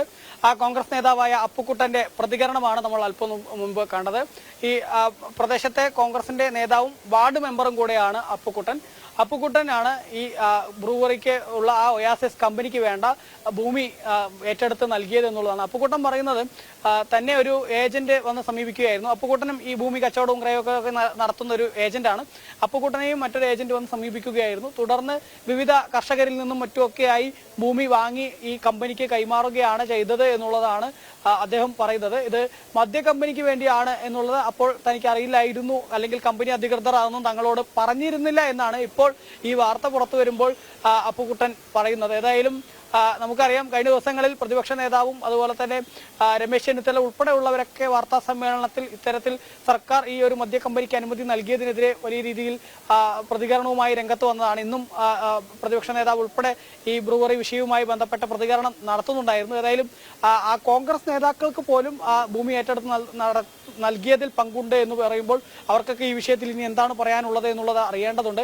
ഏതായാലും പ്രദേശവാസികളെ സംബന്ധിച്ചിടത്തോളം ഇതൊരു കൊടിയ വഞ്ചനയാണ് എന്നുള്ള എന്നുള്ളതാണ് അവർ പറയുന്നത്. കാരണം ജലദൗർബല്യമുള്ള ഒരു മേഖലയാണ് എലപ്പുള്ളി. ആ ജലദൗർബല്യമുള്ള മേഖലയിലാണ് ഇങ്ങനെ ബ്രൂവറിക്ക് അനുമതി നൽകിയിരിക്കുന്നത്. നേരത്തെ കൊക്കക്കോളയും പെപ്സിയും പോലുള്ള കമ്പനികൾ ജലചൂഷണം നടത്തിയിട്ടുള്ള അതേ മണ്ണിലേക്ക് വീണ്ടും ഒരു മദ്യ കമ്പനി വരുമ്പോൾ അത് വലിയ രീതിയിൽ ജലചൂഷണത്തിന് ഇടയാക്കും എന്നുള്ളത് മാത്രമല്ല, അത് ആ പ്രദേശത്തെ ജനങ്ങളുടെ ജീവിതത്തെ തന്നെ വലിയ രീതിയിൽ ബാധിക്കും എന്നുള്ളതാണ് അവർ പ്രധാന ആശങ്കയായി രേഖപ്പെടുത്തുന്നത്. അതുകൊണ്ട് തന്നെ യാതൊരു കാരണവശാലും ഈ ബ്രൂവറിക്ക് അനുമതി നൽകിയത് അംഗീകരിക്കാൻ കഴിയില്ല. അതിനെതിരെ ശക്തമായി മുന്നോട്ട് പോകും എന്നുള്ളതാണ് പ്രദേശവാസികളാണെങ്കിലും വിവിധ രാഷ്ട്രീയ പാർട്ടിയുടെ നേതാക്കളാണെങ്കിലും ഒക്കെ ഈ വിഷയത്തിൽ പ്രതികരിക്കുന്നത്. മാത്രമല്ല, എലപ്പുള്ളി പഞ്ചായത്ത് തന്നെ നേരത്തെ പറഞ്ഞിരുന്നു ഈ ബ്രൂവറിയുമായി ബന്ധപ്പെട്ട് ഇങ്ങനെ ബ്രൂവറി വരുന്നതോ മറ്റോ തങ്ങൾക്ക് അറിയില്ല, ഈ അനുമതിയുമായി ബന്ധപ്പെട്ട് പഞ്ചായത്തിനെ ആരും സമീപിച്ചിട്ടില്ല എന്ന് പഞ്ചായത്ത് അധികൃതരും നേരത്തെ വ്യക്തമാക്കിയിട്ടുണ്ടായിരുന്നു. ഏതായാലും ഈ ബ്രൂവറിയുമായി ബന്ധപ്പെട്ട ഏറ്റവും പുതുതായിട്ട് നമുക്ക് നൽകാൻ കഴിയുന്ന വിവരം ഈ ഭൂമിയുടെ കച്ചവടം സംബന്ധിച്ച് അതിലൊരു കോൺഗ്രസ് നേതാവിന് ഉൾപ്പെടെ പങ്കുണ്ട് എന്നുള്ളത് തന്നെയാണ്. അരുൺ, ഇപ്പോൾ ഇദ്ദേഹം ഈ കോൺഗ്രസ് നേതാവ് അപ്പുക്കുട്ടൻ ടെലിഫോൺ ലൈനിൽ ചേരുന്നുണ്ട്. ശ്രീ അപ്പുക്കുട്ടൻ, താങ്കൾ സൂചിപ്പിച്ചതനുസരിച്ചാണ് എങ്കിൽ ഈ കമ്പനി ഇങ്ങനെ സ്ഥലം വാങ്ങുന്നതിനായി സമീപിക്കുമ്പോൾ അത് എന്ത് കമ്പനിയാണ് എന്നുള്ള കാര്യം അറിയില്ലായിരുന്നു? ഇല്ല, കാരണം അവർ കുറച്ച് സ്ഥലം വേണമെന്ന് മാത്രമേ പറഞ്ഞിരുന്നുള്ളൂ. അന്ന് താങ്കൾ അന്വേഷിച്ചില്ലേ ഇത് എന്ത് കമ്പനിയാണ് എന്ന്? ഇല്ല, അന്ന് എന്ത് കമ്പനിയാണെന്ന് ചോദിച്ചപ്പോൾ എന്നോട് ചോദിച്ചപ്പോൾ അത് ഞങ്ങൾ അനുമതി കിട്ടിയ ശേഷമേ ആ കമ്പനിക്ക് പേരിടുള്ളൂ, ഞങ്ങൾ അതിന്റെ പേർക്ക് രജിസ്റ്റർ ചെയ്യുള്ളൂ എന്ന് പറഞ്ഞു. അത് എന്ത് സ്വഭാവമുള്ള കമ്പനിയാണ് എന്ന് അന്ന് അന്വേഷിക്കാമായിരുന്നില്ലേ? അല്ല, അന്വേഷിക്കാമായിരുന്നു. അതൊരു ഇടനിലക്കാരനെ അത് അന്വേഷിക്കേണ്ട ആവശ്യമില്ലല്ലോ. ഞങ്ങൾ കമ്പനി കിട്ടും. അപ്പൊ എന്ത് കമ്പനിയാണ് ചോദിച്ചപ്പോൾ ഞങ്ങളത് സർക്കാരിന്റെ അനുമതി കിട്ടിയ ശേഷമേ ഞങ്ങളത് ആ പേരിലേക്ക് രജിസ്റ്റർ ചെയ്യുള്ളൂ എന്നാണ് പറഞ്ഞത്. എന്നാൽ താങ്കൾ ഇടനില നിന്നു എന്നതിനൊപ്പം തന്നെ താങ്കൾ അവിടുത്തെ ഒരു ജനപ്രതിനിധി കൂടിയല്ലേ. അപ്പോൾ താങ്കൾക്ക് ഈ വിഷയം സംബന്ധിച്ച് ഈ ഇത്രയധികം സ്ഥലം ഒരു കമ്പനി വാങ്ങിക്കൂട്ടുമ്പോൾ അത് എന്തിനാണ്, അതിന്റെ സ്വഭാവം എന്താണ് എന്നൊക്കെ അന്വേഷിക്കേണ്ടതായിരുന്നില്ലേ? അന്വേഷിക്കുക പറഞ്ഞാൽ ഇതിന്റെ അപ്പുറത്ത് ഒരു കോളേജിന് സ്ഥലം വാങ്ങിച്ചിട്ടുണ്ട്. അത് ആരംഭത്തിൽ വരുമ്പോൾ ഞങ്ങൾ സ്ഥലം വാങ്ങിച്ചിടുകയാണെന്നാണ് പറഞ്ഞത്. അത് അതിന്റെ ഒരു ട്രിക്കാണ്. കാരണം കോളേജിന് സ്ഥലം പറഞ്ഞാൽ ജനങ്ങൾ കൂടുതൽ വില പറയും പറഞ്ഞിട്ട് ആ ട്രിക്കാണ് ഇവർ ഉപയോഗിച്ചിരിക്കുന്നത്. അല്ലെങ്കിൽ ഞങ്ങൾക്കത് അറിയില്ല. ഇപ്പോഴാണ് അത് കോളേജിന് വേണ്ടി കോമ്പൗണ്ട് മതിൽ കെട്ടിയിരിക്കുന്നത്. ഇതിന് തൊട്ട സ്ഥലമാണ്. ഓക്കെ, ഇത്തരമൊരു മദ്യ കമ്പനിക്ക് വേണ്ടിയാണ്, ബ്രൂവറിക്ക് വേണ്ടിയാണ് എന്ന് അറിഞ്ഞതിന് ശേഷം പക്ഷെ താങ്കൾ ഈ വിഷയം കൂടുതൽ നേതാക്കളെയോ മുതിർന്ന നേതാക്കളെയോ ഒക്കെ അറിയിച്ചിരുന്നോ? ഞങ്ങൾ അറിഞ്ഞത് തന്നെ ഈ 2 ദിവസം മുമ്പ് മന്ത്രിസഭാ തീരുമാനം പറഞ്ഞ ആ വാർത്തയിലൂടെയാണ് ഞങ്ങൾ അറിഞ്ഞത്. ഞാൻ അറിഞ്ഞത് ന്യൂസിലൂടെയും പേപ്പറിലൂടെയും ഞാൻ അറിയുന്നത്. അപ്പൊ ഞാൻ ഇതിന്റെ ഇടനിലക്കാരായിട്ടുള്ള ഒരു ഗോപികൃഷ്ണൻ പറഞ്ഞ ഒരാളുണ്ട്, ഇടനിലക്കാര കമ്പനിന്റെ ഒരാളായിട്ട്. അദ്ദേഹം ഹലോ കേൾക്കുന്നുണ്ടോ? കേൾക്കുന്നുണ്ട്, പറഞ്ഞോളൂ. അപ്പൊ അദ്ദേഹത്തിനെ വിളിച്ചു ചോദിച്ചപ്പോ അദ്ദേഹം പറഞ്ഞത്, നിങ്ങളിവിടെ അങ്ങനെ ഒരു ജലചൂഷണം ചെയ്യുന്ന കമ്പനിയാണെന്നുണ്ടെങ്കിൽ ഞാനും ഒരു കൃഷിക്കാരനാണ്, ഞാനും ബോർവെള്ളത്തിലാണ് കൃഷി ചെയ്യുന്നത്, അതുകൊണ്ട് ഇതിവിടെ വരാൻ ബുദ്ധിമുട്ടാണ്, എന്താ പെട്ടെന്ന് ഇങ്ങനെ ആയി എന്ന് ചോദിച്ചപ്പോൾ അയാൾ പറഞ്ഞ മറുപടി, ഇവിടെ അങ്ങനെ ജലചൂഷണം ചെയ്യുന്ന ഒരു പരിപാടിയും ഞങ്ങൾ ചെയ്യുന്നില്ല. ഞങ്ങൾ വാട്ടർ അതോറിറ്റിയിൽ നിന്ന് അവിടെ എവിടെ നിന്നാണോ അത്രയും ദൂരം പൈപ്പിട്ടുകൊണ്ട് കിലോമീറ്റർ കണക്കിന് പൈപ്പിട്ടിട്ട് അതിലൂടെയാണ് വെള്ളം സ്വരൂപിക്കുന്നത്. അല്ലാണ്ട് ഞങ്ങൾ നിങ്ങളുടെ ഗ്രൗണ്ട് വാട്ടറോ ഇല്ലെങ്കിൽ വാളയാറിലെ മറ്റേ കനാൽ വാട്ടറോ ഒന്നും എടുക്കില്ല എന്നാണ് അയാളെ അറിയിച്ചത്. അത്തരം കാര്യങ്ങളിൽ പക്ഷെ നമുക്ക് എത്രത്തോളം വിശ്വസിക്കാൻ കഴിയും? ഒരു കമ്പനി അവിടെ വന്നു കഴിഞ്ഞാൽ അതിനകത്ത് എന്താണ്, ഏതൊക്കെ തരത്തിലുള്ള പ്രവർത്തനങ്ങളാണ് എന്നുള്ളതും ഒന്നും അറിയാൻ കഴിയുകയില്ലല്ലോ. ഇപ്പോൾ നടക്കാൻ പോകുന്ന ഒരു വലിയ ചതിയാണെന്ന് മനസ്സിലാകുന്നില്ലേ? വലിയ ചതിയാണെന്ന് മനസ്സിലാകും. പക്ഷെ ഈ ചതി മനസ്സിലാക്കിക്കൊണ്ട് തന്നെ കേന്ദ്ര ഗവൺമെന്റും സംസ്ഥാന ഗവൺമെന്റും സർക്കാരും അനുമതി കൊടുക്കുമ്പോൾ അതിലെന്തെങ്കിലും സത്യാവസ്ഥ ഉണ്ടോ എന്ന് എനിക്കറിയില്ല. അത്രയ്ക്ക് ഞാൻ ചിന്തിച്ചിട്ടില്ല. അവർ അനുമതി കൊടുത്ത കാരണമാണ് ഞാനിത് അറിയുന്നത് തന്നെ, ഇന്ന കമ്പനി അവിടെ വരുന്നു എന്നുള്ളത്. ഓക്കെ, ഇനി ഒരു ജനപ്രതിനിധി എന്ന രീതിയിൽ കൂടി താങ്കൾ ഇത് അറിഞ്ഞതിന് ശേഷം എങ്ങനെയാണ് മുന്നോട്ട് പോകാൻ ഉദ്ദേശിക്കുന്നത്? മുന്നോട്ട് പോകുന്ന ജനപ്രതിനിധി എന്ന നിലയ്ക്ക് നാട്ടുകാർക്ക് വേണ്ടിയിട്ടും ഈ പറയുന്ന സ്ഥാപനത്തിനെതിരെ ഞങ്ങൾ സമരത്തിന് ഇറങ്ങുന്നുള്ള സംശയമില്ല. പാർട്ടിയിലെ മുതിർന്ന നേതാക്കളെ ഇക്കാര്യം അറിയിച്ചിരുന്നോ?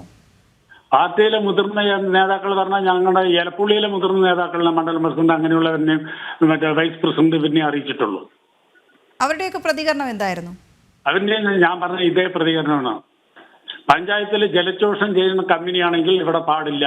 അതേ നിലപാടാണ് എനിക്കും പഞ്ചായത്തിലെ അധികൃതർക്കും അല്ലെങ്കിൽ പഞ്ചായത്ത് മെമ്പർ ഭരണകക്ഷിക്കും ഉള്ളത്.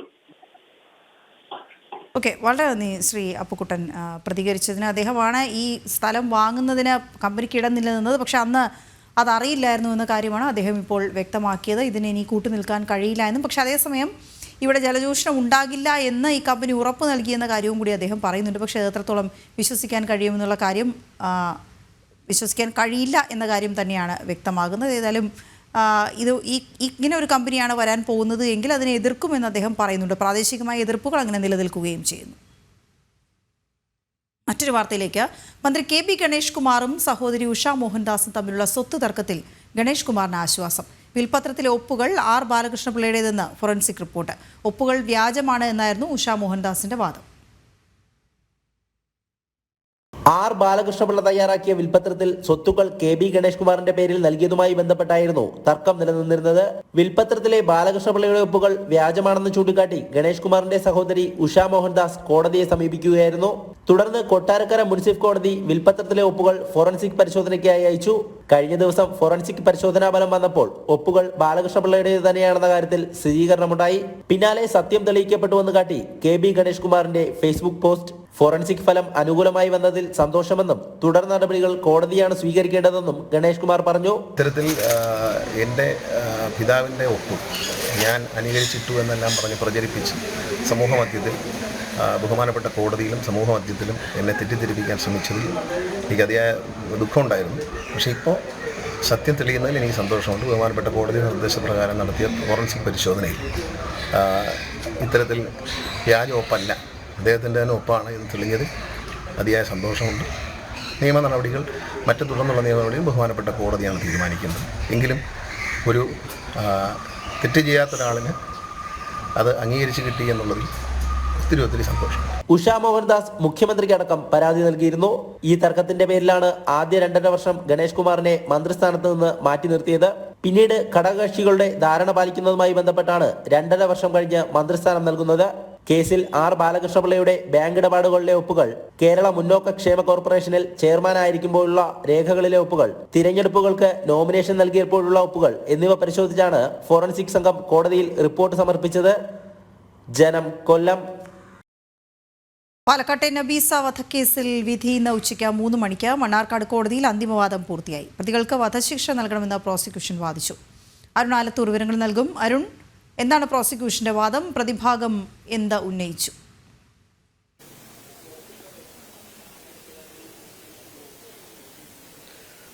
12:40 ഈ നബീസ വധക്കേസിൽ അന്തിമ വാദ നടപടികൾ മണ്ണാർക്കാട് കോടതിയിൽ ആരംഭിച്ചത്. ഏതായാലും ഈ അന്തിമ വാദ സമയത്ത് പ്രോസിക്യൂഷൻ പ്രധാനമായിട്ടും പറഞ്ഞത് ഈ കേസിൽ വധശിക്ഷ തന്നെ പ്രതികൾക്ക് നൽകണം എന്നുള്ളതാണ്. അതിന് കാരണമായി പറഞ്ഞത് വലിയ ക്രൂരമായിട്ടുള്ള ഒരു കൊലപാതകമാണ് ഈ പ്രതികൾ നടത്തിയിരിക്കുന്നത്. അതും റമദാൻ മാസത്തിലാണ് ഇത്തരമൊരു കൊലപാതകം എന്നുള്ളതും എടുത്ത് പറഞ്ഞുകൊണ്ടായിരുന്നു പ്രോസിക്യൂഷൻ അന്തിമ വാദം ഉണ്ടായത്. അതുകൊണ്ട് തന്നെ ഈ ചീരക്കറിയിൽ വിഷം ചേർത്ത് നൽകുന്നു, അത് കഴിഞ്ഞ് ബലം പ്രയോഗിച്ച് വായിലേക്ക് വിഷമൊഴിക്കുന്നു. ഏകദേശം കൂടത്തായി കേസുമായി സാദൃശ്യമുള്ള അതേ കേസാണിത്. അത് നേരത്തെ തന്നെ അന്വേഷണ സംഘം തന്നെ കണ്ടെത്തിയിരുന്നു.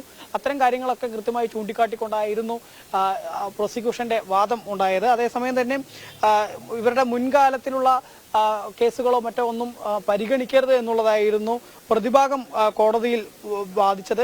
അതുമാത്രമല്ല പോലീസും തങ്ങൾക്കെതിരെ മോശമായി പെരുമാറിയെന്നും കൂടാതെ 12 വയസ്സുള്ള മകനെ എന്തെങ്കിലും ചെയ്യണമെന്നൊക്കെ ഫസീലയും കോടതിയോട് ആവശ്യപ്പെടുകയുണ്ടായി. ഏതായാലും ആ അന്തിമ വാദം എല്ലാം പൂർത്തിയായിരിക്കുകയാണ്. ഇനി 3 മണിക്കാണ് കോടതി ഈ കേസിൽ വിധി പറയാൻ പോകുന്നത്. വളരെ ഞെട്ടിച്ച ഒരു കൊലപാതകമായിരുന്നു ഈ മണ്ണാർക്കാട് ഫസീല അതുപോലെ തന്നെ ഫസീലയുടെ ഭർത്താവും ചേർന്ന് നടത്തിയ നബീസ വധം എന്നുള്ളതാണ്. നബീസ എന്ന അവരുടെ ഭർത്താവിൻ്റെ മുത്തശ്ശിയാണ് ഫസീലയുടെ. ആ ഭർത്താവിൻ്റെ മുത്തശ്ശിയാണ് ഫസീലയെ വീട്ടിൽ കയറ്റുന്നതുമായി ബന്ധപ്പെട്ടുള്ള വിരോധം മൂലം വിഷം ചേർത്ത് നൽകുക. ഭക്ഷണത്തിൽ ആദ്യം വിഷം ചേർത്ത് നൽകുന്നു, അതിനുശേഷം പിന്നീട് ബലം പ്രയോഗിച്ച് വായിലേക്ക് വിഷമൊഴിക്കുന്നു. അതിനുശേഷം കൊലപ്പെടുത്തിയതിനു ശേഷം മണ്ണാർക്കാട് തന്നെയുള്ള ആര്യംബാവ എന്ന സ്ഥലത്ത് കൊണ്ടുപോയി ഈ ബോഡി അവിടെ റോഡരികിലിടുന്നു. റോഡരികിലിടുമ്പോൾ ഒരു കത്തും ഇതിനോടൊപ്പം ആത്മഹത്യ എന്ന തരത്തിലുള്ള ഒരു കത്തും ഈ മൃതശരീരത്തോടൊപ്പം വയ്ക്കുന്നു. പക്ഷേ പിന്നീട് പോലീസ് ഈ കത്ത് കണ്ടെടുത്തപ്പോൾ, അതായത് മൃതദേഹത്തിന് അരികിലുള്ള സഞ്ചിയിൽ നിന്നും കത്ത് കണ്ടെടുത്തപ്പോൾ ആ കത്തിൽ ഇത്തരത്തിൽ ആത്മഹത്യ എന്ന് പറയുന്നുണ്ടെങ്കിലും നബീസയ്ക്ക് എഴുത്തും വായനയും അറിയില്ല എന്നുള്ളതായിരുന്നു ഈ കേസിൽ വഴിത്തിരിവായി മാറിയത്. ഏതായാലും 2016 ജൂൺ മാസത്തിൽ നടന്ന കേസാണ്. ആ കേസിലാണ് കോടതി വിധി പറയാൻ പോകുന്നത്. അന്തിമ വാദം ഏതായാലും പൂർത്തിയായി. 3 മണിക്ക് വിധി പറയും. ഓക്കെ, ശരിയാണ്. സനാതനധർമ്മത്തിന്റെ വിരാട സംഗമം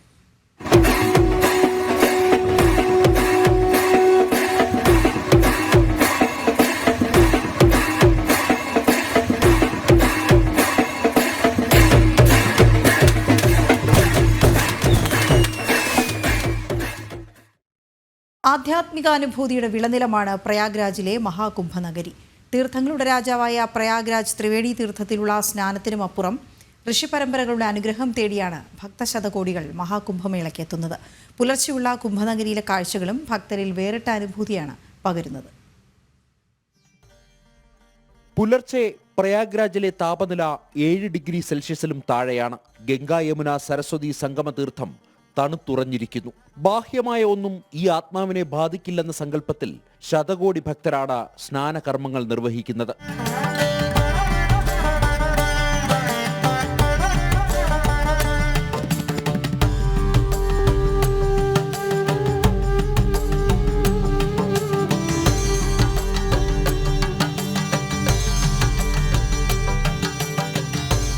महाकुंभ में आज हम आए हैं प्रयाग में स्नान करने के लिए। 144 वर्षों के पश्चात इतना बड़ा महापर्व, जो ऐसा ग्रहों की चाल के पश्चात आज ये कार्यक्रम यहाँ पर इतना बड़ा महापर्व लगा है, पूर्ण महाकुंभ यहाँ पर लगा है, उसमें स्नान करने के लिए आए हैं। इसने पूरे देश को एक आध्यात्मिक शक्ति दी है और पूरे देश को, पूरे हिंदू को, पूरे सनातन को एक होने के लिए, एकजुट करने के लिए यहाँ पर शक्ति प्रदान की है।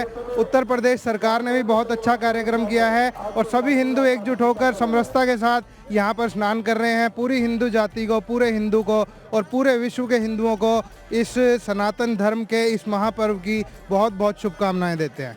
മഹാകുംഭമേള നഗരിയിലേക്ക് തീർത്ഥാടന പ്രവാഹമാണ്. 144 വർഷങ്ങൾക്കു ശേഷം നടക്കുന്ന മഹാകുംഭമേളയിൽ പങ്കെടുക്കുക பூர்வஜன்ம சுகிருதம் என்று கருதி போகுന്നു. இது ரொம்ப பிளெஸிங். இது அன்ஃபார்ச்சுனேட்லி எல்லாருக்குமே கிடைக்காது. பட் எல்லாருமே இங்கே கண்டிப்பாக ஸ்நான் பண்ணணும். இது once in a life and 144 இயர்ஸ்க்கு அப்புறமா இந்த கும்பமேளா வந்திருக்கு. ஸோ எல்லாருமே நிச்சயமாக ஒன் டைம் ஸ்நான் பண்ணோம். இதில் எல்லா பெரிய பெரிய சாது சந்தெல்லாம் வராங்க. ஸோ கண்டிப்பாக எல்லாருமே ஒரு வாட்டி ஸ்நான் பண்ணணும். 45 കോടി ജനങ്ങൾ കുംഭമേളയിൽ പങ്കെടുക്കും. 29 ഫെബ്രുവരി 3 തീയതികൾ അമൃതസ്നാന മുഹൂർത്തങ്ങളാണ്. ജനം, പ്രയാഗ്രാജ്. ഗാസയിൽ വെടിനിർത്തൽ നാളെ മുതൽ പ്രാബല്യത്തിൽ വരും. 24 വോട്ടോടെ കരാറിന് ഇസ്രായേൽ സമ്പൂർണ്ണ മന്ത്രിസഭ അംഗീകാരം നൽകി. 33 ബന്ദികളുടെ മോചനം ആദ്യഘട്ടത്തിൽ നടക്കും. സൈനിക പിന്മാറ്റവും ആരംഭിക്കും.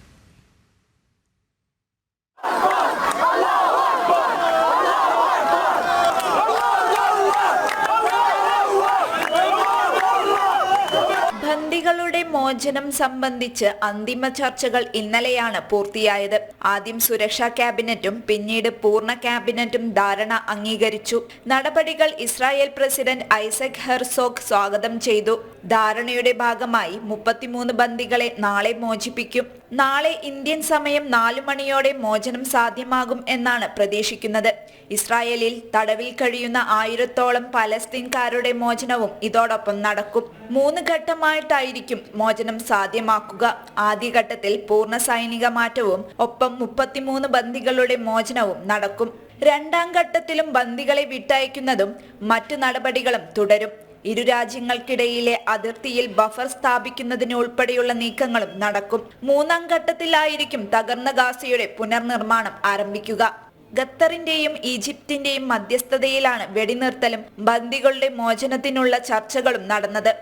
US state secretary Antony Blinken, Joe ബൈഡന്റെ പ്രതിനിധി ബ്രൈറ്റ് മെക്കാർക്ക്, ഡൊണാൾഡ് ട്രംപിന്റെ പ്രതിനിധി സ്റ്റീവ് വിറ്റ്കോഫ് തുടങ്ങിയവർ ചർച്ചയിൽ സന്നിഹിതരായിരുന്നു. ഇന്നലെയാണ് ഇസ്രായേൽ പ്രതിരോധ സേന പ്രതിനിധികൾ ഖത്തറിലെത്തി ധാരണ ഒപ്പുവെച്ചത്. അധികാരമേൽക്കുന്ന ജനുവരി 20 മുൻപായി ബന്ദികളുടെ മോചനം സാധ്യമാക്കണമെന്ന് ഡൊണാൾഡ് ട്രംപ് അന്ത്യശാസനം നൽകിയിരുന്നു. ഇന്റർനാഷണൽ ഡെസ്ക്, ജനം. ഐസൻ ജോസ് ചേരുന്ന വിവരങ്ങളുമായി. ഐസൻ, കൂടുതൽ വിവരങ്ങൾ എന്തൊക്കെയാണ്?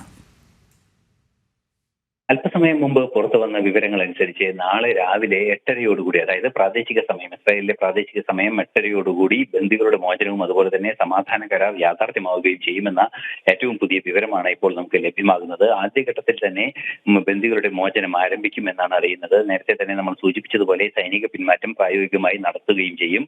അതിനോടൊപ്പം തന്നെ ബന്ദികളുടെ മോചനവും സാധ്യമാക്കുക എന്നതാണ് ഇപ്പോൾ ലഭ്യമാകുന്ന സൂചനകളിൽ നിന്നും നടക്കാനിരിക്കുന്ന നടപടി എന്നാണ് അറിയാൻ സാധിക്കുന്നത്. അത്തരത്തിൽ ബന്ദികളുടെ മോചനം മോചനം സാധ്യമാക്കുമ്പോൾ 33 ബന്ദികളെ ആയിരിക്കും ആദ്യഘട്ടത്തിൽ വിട്ടു നൽകുക. അതിന്റെ ഭാഗമായി എത്ര ബന്ദികളെ വിട്ടു നൽകേണ്ടതുണ്ട് എന്നത് സംബന്ധിച്ച വിവരങ്ങളെല്ലാം തന്നെ കൂടുതലായി നാളെ രാവിലെയോടെ നമുക്ക് ലഭ്യമാകുമെന്നാണ് അറിയാൻ സാധിക്കുന്നത്. അത്തരത്തിൽ ബന്ദികളെ വിട്ടു നൽകുന്നതോടുകൂടി ഈ തുടർ നടപടികളിലേക്ക് നീങ്ങുകയാണ് ചെയ്യുക. ആദ്യഘട്ടത്തിൽ ബന്ദികളുടെ മോചനം സാധ്യമാക്കുക, പിന്നീട് തടവിൽ കഴിയുന്ന ഇസ്രായേലിന്റെ തടവിൽ കഴിയുന്ന പാലസ്തീനിയൻ തടവുകാരുടെ മോചനം, അതിനുശേഷം ഗാസയുടെ പുനർനിർമ്മാണം, അത്തരത്തിലുള്ള നിരവധിയായ പരിപാടികൾ ഉൾക്കൊള്ളുന്ന 3 ഘട്ടങ്ങളാണ് ഈ വെടിനിർത്തലിന്റെ ഭാഗമായി നടക്കുന്നത്. ഈ നീക്കങ്ങളുടെ ആദ്യഘട്ടം നാളെ രാവിലെ 8:30, അതായത് ഭാരതത്തിലെ പ്രാദേശിക സമയം ഏതാണ്ട് 3.5 മണിക്കൂറിന് ശേഷം 1 മണിയോടുകൂടി നമുക്ക് ലഭ്യമാക്കാൻ സാധിക്കുമെന്ന് തന്നെയാണ് പ്രതീക്ഷിക്കുന്നത്. അത്തരത്തിൽ കൃത്യമായ നീക്കങ്ങളുടെ ഭാഗമായി അല്ലെങ്കിൽ കൃത്യമായ ഒരു ഷെഡ്യൂളിന്റെ ഭാഗമായി ബന്ദികളുടെ മോചനവും അതുപോലെ തന്നെ പൂർണ്ണമായ വെടിനിർത്തലും യാഥാർത്ഥ്യമാകുന്നു എന്നതാണ് മനസ്സിലാക്കാൻ സാധിക്കുന്നത്. ഒക്ടോബർ 7-ന് ആരംഭിച്ച സംഘർഷം ഇപ്പോൾ 15 മാസത്തിന് ശേഷം സമാപിക്കുന്ന അല്ലെങ്കിൽ പൂർണ്ണമായും അവസാനിക്കുന്ന ഒരു സാഹചര്യത്തിലേക്ക് കാര്യങ്ങൾ നീങ്ങുന്നു എന്ന് തന്നെയാണ് നിലവിലെ സൂചനകളിൽ നിന്നും മനസ്സിലാക്കാൻ സാധിക്കുന്നത്. ശരിയായി സർ.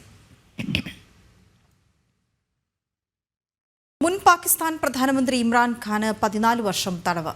അൽ ഖാദിർ യൂണിവേഴ്സിറ്റി ട്രസ്റ്റ് ഭൂമി കൈമാറ്റ അഴിമതി കേസിലാണ് തടവ് വിധിച്ചിരിക്കുന്നത്. ഭാര്യ ബുഷറ ബീവിക്കും ഇതേ കേസിൽ ശിക്ഷ വിധിച്ചിട്ടുണ്ട്. വിവിധ കേസുകളിൽ ശിക്ഷിക്കപ്പെട്ട് 2023 ഓഗസ്റ്റ് മുതൽ ജയിലിൽ കഴിയുകയാണ് ഇമ്രാൻഖാൻ.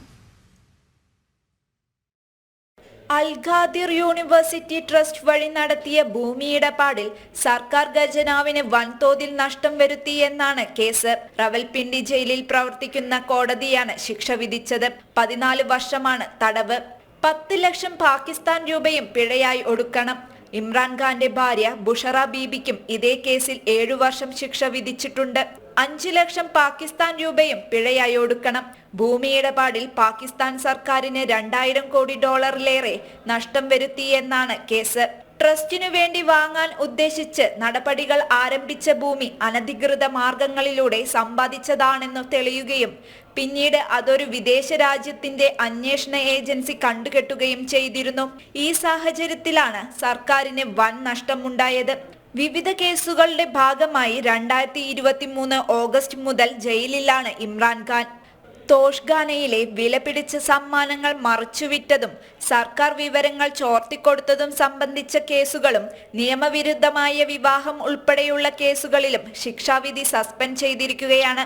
എങ്കിലും 100-ലേറെ കേസുകളാണ് ഇമ്രാൻഖാനെതിരെ നിലവിലുള്ളത്. ഇന്റർനാഷണൽ ഡെസ്ക്, ജനം. ബോളിവുഡ് താരം സെയ്ഫ് അലി ഖാനെ ആക്രമിച്ച കേസിൽ പ്രതിക്കായി ഊർജിത തിരച്ചിൽ. പ്രതി മുംബൈ വിട്ടതായി സംശയം. ഭാര്യയും നടിയുമായ കരീന കപൂർ അടക്കമുള്ളവരുടെ മൊഴി ബാന്ദ്ര പോലീസ് രേഖപ്പെടുത്തി. അക്രമി ലക്ഷ്യം വിട്ടത് മകൻ ജഹാംഗീറിനെ എന്നാണ് നടി പോലീസിന് നൽകിയ മൊഴി. 20 സംഘങ്ങളായി തിരിഞ്ഞാണ് പോലീസ് കേസ് അന്വേഷിക്കുന്നത്. പ്രതിയുടേതെന്ന് സംശയിക്കുന്ന കൂടുതൽ ദൃശ്യങ്ങളും ഇതിനിടയിൽ പുറത്തുവന്നു. കുറ്റകൃത്യത്തിന് ശേഷം പ്രതി വീടിന് പുറത്തിറങ്ങി വേഷം മാറി രക്ഷപ്പെട്ടെന്നാണ് ഒടുവിലത്തെ നിഗമനം. ബാന്ദ്ര റെയിൽവേ സ്റ്റേഷനിൽ പ്രതി നീല ഷർട്ട് ധരിച്ചെത്തിയ ചിത്രങ്ങളാണ് പുറത്തുവന്നത്. അതിനിടെ സംഭവത്തിൽ അധോലോക ബന്ധമെന്ന വാർത്തകൾ നിഷേധിച്ച് മഹാരാഷ്ട്ര മന്ത്രി യോഗേഷ് കദം രംഗത്തെത്തി. വ്യാഴാഴ്ച പുലർച്ചെയാണ് ബാന്ദ്രയിലെ വീട്ടിൽ വെച്ച് സെയ്ഫ് അലി ഖാൻ ആക്രമിക്കപ്പെട്ടത്. ഫയർ എസ്കേപ്പിലൂടെയാണ് അക്രമി വീട്ടിലേക്ക് എത്തിയത്. ഗുരുതര പരിക്കേറ്റ നടനെ 7 വയസ്സുള്ള മകൻ തൈമൂറും വീട്ടിലെ സഹായിയുമാണ് ഓട്ടോറിക്ഷയിൽ ആശുപത്രിയിൽ എത്തിച്ചത്. കയ്യിലും കഴുത്തിലുമായി 6 മുറിവുകളാണ് നടനുണ്ടായത്. നട്ടലിൽ നിന്ന് 2.5 ഇഞ്ച് നീളമുള്ള കത്തി ശസ്ത്രക്രിയയിലൂടെ ഡോക്ടർമാർ നീക്കം ചെയ്തു. അപകടനില തരണം ചെയ്ത സെയ്ഫ് അലി ഖാൻ നിലവിൽ ആശുപത്രിയിൽ ചികിത്സയിലാണ്. നാഷണൽ ഡെസ്ക്, ജനം. മരണത്തിൽ നിന്നും മിനിറ്റുകളുടെ വ്യത്യാസത്തിലാണ് രക്ഷപ്പെട്ടതെന്ന് ബംഗ്ലാദേശ് മുൻ പ്രധാനമന്ത്രി ഷെയ്ഖ് ഹസീന. തന്നെയും സഹോദരിയെയും കൊലപ്പെടുത്താനുള്ള ശ്രമമാണ് സംവരണ വിരുദ്ധതയുടെ മറവിൽ പ്രക്ഷോഭക്കാർ നടത്തിയതെന്നും ഷെയ്ഖ് ഹസീന പറഞ്ഞു. ദൈവത്തിന്റെ കാരുണ്യം കൊണ്ട് മാത്രമാണ് തങ്ങൾ ജീവിച്ചിരിക്കുന്നതെന്നും അവർ വ്യക്തമാക്കി. അവാമി ലീഗിന്റെ സമൂഹ മാധ്യമത്തിലൂടെയാണ് മുൻ പ്രധാനമന്ത്രിയുടെ വെളിപ്പെടുത്തൽ. കൂടുതൽ ബംഗ്ലാദേശി നുഴഞ്ഞുകയറ്റക്കാർ കേരളത്തിൽ തങ്ങുന്നതായി സൂചന.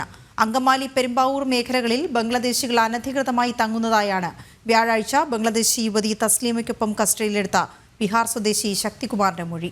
അറസ്റ്റിലായ ശക്തികുമാറിനെ കസ്റ്റഡിയിൽ വാങ്ങി വിശദമായി ചോദ്യം ചെയ്യുകയാണ് പോലീസ്.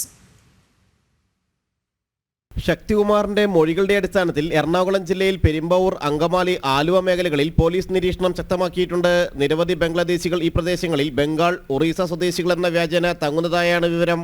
ഇവരിൽ പലരെയും ശക്തികുമാറിന് അറിയാമെന്നാണ് കരുതുന്നത്. ബംഗ്ലാദേശിൽ നിന്ന് നുഴഞ്ഞുകയറി ആദ്യം കൊൽക്കത്തയിലും പിന്നീട് ബംഗളൂരുവിൽ തങ്ങി കേരളത്തിലേക്കും എത്തിയ തസ്ലീമ ബീഗം എന്ന യുവതിയെ രഹസ്യവിവരത്തിന്റെ അടിസ്ഥാനത്തിൽ പോലീസ് പിടികൂടിയിരുന്നു. ശക്തികുമാറിനൊപ്പം കസ്റ്റഡിയിലെടുത്ത തസ്ലീമയെയും കസ്റ്റഡിയിൽ വാങ്ങി ചോദ്യം ചെയ്യും. വ്യാജരേഖകളിലായിരുന്നു തസ്ലീമ ഇവിടെ തങ്ങിയിരുന്നത്. ചില ഏജന്റുമാർ വഴിയാണ് എത്തിയതെന്നും യുവതി മൊഴി നൽകിയിട്ടുണ്ട്. ഈ ഏജന്റുമാരെയും വ്യാജരേഖകൾ നിർമ്മിച്ചു നൽകിയവരെയും കണ്ടെത്താനുള്ള ഊർജിത അന്വേഷണത്തിലാണ് പോലീസ്. തസ്ലീമയ്ക്കൊപ്പം ഇന്ത്യയിലേക്ക് കടന്ന മറ്റ് 2 ബംഗ്ലാദേശികളെയും കണ്ടെത്തേണ്ടതുണ്ട്. ഇവരിൽ ഒരാൾ ബംഗളൂരുവിൽ ഉണ്ടെന്നാണ് സൂചന. ബംഗളൂരു പോലീസിന്റെ സഹായത്തോടെ ഇവിടെ തങ്ങുന്നയാളെയും കണ്ടെത്താൻ ശ്രമിക്കുന്നുണ്ട്. ജനം, കൊച്ചി. അനധികൃതമായി സാമൂഹ്യക്ഷേമ പെൻഷൻ കൈപ്പറ്റിയവരുടെ എണ്ണം പ്രസിദ്ധീകരിച്ചിട്ടും അതുമായി ബന്ധപ്പെട്ട പേര് വിവരങ്ങളും മറ്റും നൽകാതെ ഒഴിഞ്ഞുമാറി സർക്കാർ. അർഹതപ്പെട്ടവർക്ക് പെൻഷൻ ലഭിക്കാത്തതുമായി ബന്ധപ്പെട്ട നിരവധി പരാതികൾ ഉയരുമ്പോഴാണ് സർക്കാർ നടപടി എന്നതും ആരോപണത്തിന് ഇടയാക്കുന്നു. സംസ്ഥാനത്ത് 1458 ഉദ്യോഗസ്ഥർ അനധികൃതമായി സാമൂഹ്യക്ഷേമ പെൻഷൻ കൈപ്പറ്റിയതായുള്ള ഇൻഫർമേഷൻ കേരള മിഷന്റെ കണ്ടെത്തലിന്റെ പശ്ചാത്തലത്തിലാണ് ഇതുമായി ബന്ധപ്പെട്ട കൂടുതൽ രേഖകൾ തേടിയത്. അനധികൃതമായി പെൻഷൻ കൈപ്പറ്റിയതായി കണ്ടെത്തിയവരുടെ പേരും മേൽവിലാസവും നൽകുക, ഉദ്യോഗസ്ഥർ ഏതൊക്കെ തദ്ദേശ സ്വയംഭരണ സ്ഥാപനം വഴിയാണ് പെൻഷൻ കൈപ്പറ്റിയത് എന്ന വിവരം ലഭ്യമാക്കുക, ഓരോ ഉദ്യോഗസ്ഥനും വാങ്ങിയ തുക എത്രയെന്ന പട്ടിക തിരിച്ചു നൽകുക തുടങ്ങിയ ആവശ്യങ്ങളാണ് വിവരാവകാശ അപേക്ഷയിലൂടെ തേടിയത്. എന്നാൽ ഇവയ്ക്ക് കൃത്യമായ മറുപടി നൽകിയില്ലെന്നു മാത്രമല്ല, ധനകാര്യ വകുപ്പാണ് ഇത് നൽകേണ്ടത് എന്ന മറുപടിയാണ് ഇൻഫർമേഷൻ കേരള മിഷനിൽ നിന്ന് ലഭിച്ചത്. അനധികൃതമായി സാമൂഹ്യ സുരക്ഷാ പെൻഷൻ കൈപ്പറ്റിയവരുടെ വിവരങ്ങൾ പുറത്തുവിടാതെ അവരെ സംരക്ഷിക്കുന്ന ഒരു നിലപാടാണ് കേരള സാമൂഹ്യ സുരക്ഷാ മിഷൻ കൈക്കൊണ്ടിരിക്കുന്നത്. അനധികൃതമായി കോടിക്കണക്കിന് രൂപ കൈപ്പറ്റിയ ഉദ്യോഗസ്ഥരെ സംരക്ഷിക്കുന്ന നിലപാട് യഥാർത്ഥത്തിൽ ഇത് ലഭിക്കേണ്ട സാമൂഹ്യ സുരക്ഷാ പെൻഷൻ ലഭിക്കേണ്ട യഥാർത്ഥ പാവപ്പെട്ടവരെ പറ്റിക്കുന്ന, അവരെ കബളിപ്പിക്കുന്നതിന് തുല്യമാണ്. സംസ്ഥാനത്ത് നിരവധി പേർ സാമൂഹ്യക്ഷേമ പെൻഷൻ കൃത്യമായി ലഭിക്കാതെ വലയുമ്പോഴാണ് അനധികൃതമായി പെൻഷൻ കൈപ്പറ്റുന്നവരെ സംരക്ഷിക്കുന്ന നിലപാട് സർക്കാർ കൈക്കൊള്ളുന്നതെന്ന ആരോപണവും ഉയരുന്നു. ജനം, കൊച്ചി. മുനമ്പത്തെ വഖഫ് അധിനിവേശത്തിനെതിരായ നിലപാട് ഈ നിയമസഭാ സമ്മേളനത്തിൽ അവതരിപ്പിക്കുമെന്ന കോൺഗ്രസ് നേതാവ് രമേശ് ചെന്നിത്തലയുടെ വാക്ക് പാലിക്കപ്പെടുമോ എന്ന് ഉറ്റുനോക്കി മുനമ്പം ജനത. മുനമ്പം വിഷയത്തിൽ UDF സംസ്ഥാന വ്യാപകമായി സമരം നടത്തുമെന്ന് പ്രതിപക്ഷ നേതാവ് പ്രഖ്യാപിച്ച് 1.5 മാസം പിന്നിട്ടിട്ടും തുടർ നടപടി ഉണ്ടായില്ല. ചെന്നിത്തലയുടെ പ്രഖ്യാപനവും ഇതുപോലെ ആകുമോ എന്നതാണ് ഇനി അറിയേണ്ടത്. മുനമ്പത്തെത്തുമ്പോൾ വഖഫ് അധിനിവേശത്തിനെതിരെ വാചാലരാകാറുള്ള കോൺഗ്രസ് നേതാക്കളാരും UDF യോഗത്തിലോ ജനപ്രതിനിധികളുടെ അവകാശവും അധികാരവും വിനിയോഗിക്കേണ്ട ഇടങ്ങളിലോ മുനമ്പൻ ജനതയ്ക്ക് അനുകൂലമായ നിലപാട് സ്വീകരിച്ച് ഇതുവരെ കണ്ടിട്ടില്ല. ഇതേ സാഹചര്യത്തിൽ തന്നെയാണ് പ്രതിപക്ഷ നേതാവ് VD സതീശനും മുതിർന്ന കോൺഗ്രസ് നേതാവ് രമേശ് ചെന്നിത്തലയും മുനമ്പത്തെ സമരപ്പന്തലിലെത്തി വാഗ്ദാനങ്ങൾ നൽകിയത്. കഴിഞ്ഞ 2-ന് മുനമ്പത്തെ സമരപ്പന്തലിലെത്തിയ ചെന്നിത്തലയോട് സമരസമിതി അംഗങ്ങൾ ചോദിച്ചത് നിയമസഭയിൽ ഞങ്ങൾക്കായി ശബ്ദമുയർത്താനും ഇവിടുത്തെ ഭൂമി വഖഫല്ലെന്ന് പറയാനും കഴിയുമോ എന്നതായിരുന്നു. 17-ന് തുടങ്ങുന്ന നിയമസഭാ സമ്മേളനത്തിൽ പ്രതിപക്ഷ നേതാവുമായി ആലോചിച്ച് നിലപാട് നിയമസഭയിൽ വ്യക്തമാക്കുമെന്ന് ചെന്നിത്തല ഉറപ്പും നൽകിയിരുന്നു. ഇന്നലെ നിയമസഭാ സമ്മേളനം ആരംഭിച്ചു കഴിഞ്ഞു. ഇനി അറിയേണ്ടത് തിങ്കളാഴ്ച ചെന്നിത്തല മുനമ്പൻ ജനതയ്ക്ക് നൽകിയ വാഗ്ദാനം പാലിക്കുമോ എന്നതാണ്. വികാരത്തെക്കാൾ വിവേകമാണ് ഇവിടെ ആവശ്യമായിട്ടുള്ളത്. ഇവിടെ പറഞ്ഞ ഞങ്ങൾ അസംബ്ലി ഉന്നയിക്കും, ഒരു സംശയം വേണ്ട. മുനമ്പം വിഷയം ഞങ്ങൾ പ്രതിപക്ഷ നേതാവും ഞങ്ങൾ MLA-മാരും എല്ലാം കൂടി ആലോചിച്ച് ഞങ്ങൾ അസംബ്ലിയിൽ 17-ാം തീയതി തുടങ്ങുന്ന അസംബ്ലി ഉന്നയിക്കും. UDF-നുള്ളിൽ തന്നെ വ്യത്യസ്ത അഭിപ്രായം നിലനിൽക്കെ ചെന്നിത്തല എന്നല്ല ഒരു UDF അംഗവും വഖഫിനെതിരായി നിയമസഭയിൽ സംസാരിക്കാൻ സാധ്യതയില്ലെന്നാണ് വിലയിരുത്തപ്പെടുന്നത്. സുധീഷ് ഗോപാൽ, ജനം, കൊച്ചി. വഖഫ് നിയമ ഭേദഗതി നിയമത്തിൽ കൃത്യമായ നിലപാടില്ലാതെ കോൺഗ്രസ്. നിയമത്തിലെ ചില വ്യവസ്ഥകൾ ഭേദഗതി ചെയ്യുന്നതിനെ അനുകൂലിക്കുമെന്നാണ് കോൺഗ്രസ് നേതാവും MP-യുമായ ശശി തരൂരിന്റെ അഭിപ്രായം. മുനമ്പത്ത് സന്ദർശനം നടത്തിയ ശശി തരൂരിനോട് ബില്ലിനെ പാർലമെന്റിൽ അനുകൂലിക്കണമെന്നാണ് ജനങ്ങൾ ആവശ്യപ്പെട്ടത്. അതേസമയം തരൂരിന്റെ മുനമ്പം സന്ദർശനത്തിൽ DCC പ്രസിഡന്റ് അടക്കമുള്ള നേതാക്കൾ വിട്ടുനിന്നത് ചർച്ചയാവുകയാണ്. അപ്പൊ ഇതൊരു സമുദായ സമരമല്ല. സാർ എന്ത് തന്നെയായിട്ടുണ്ടെങ്കിലും മുനമ്പം വിഷയം പാർലമെന്റിൽ അവതരിപ്പിച്ചിരിക്കണം. മുനമ്പത്തെ ജനങ്ങളുടേതടക്കം ദുരിതത്തിന് കാരണമായ വഖഫ് നിയമത്തെ ഭേദഗതി ചെയ്യണമെന്നാണ് ജനങ്ങളുടെ ആവശ്യം. സമരപ്പന്തലിലെത്തിയ കോൺഗ്രസ് MP-മാരോടെല്ലാം മുനമ്പം ജനത ആവശ്യപ്പെട്ടതും പാർലമെന്റിൽ ബില്ലിനെ പിന്തുണയ്ക്കണമെന്നാണ്. മുനമ്പത്തെത്തുമ്പോൾ ജനങ്ങളോടൊപ്പമെന്ന വാഗ്ദാനം നൽകിയാണ് MP-മാർ മടങ്ങുന്നത്. എന്നാൽ നിയമ ഭേദഗതിയിൽ കോൺഗ്രസിന്റെ നിലപാട് എന്താണെന്ന് ചോദിച്ചാൽ വ്യക്തമായ ഉത്തരം നൽകാൻ നേതാക്കൾക്ക് സാധിക്കുന്നില്ല.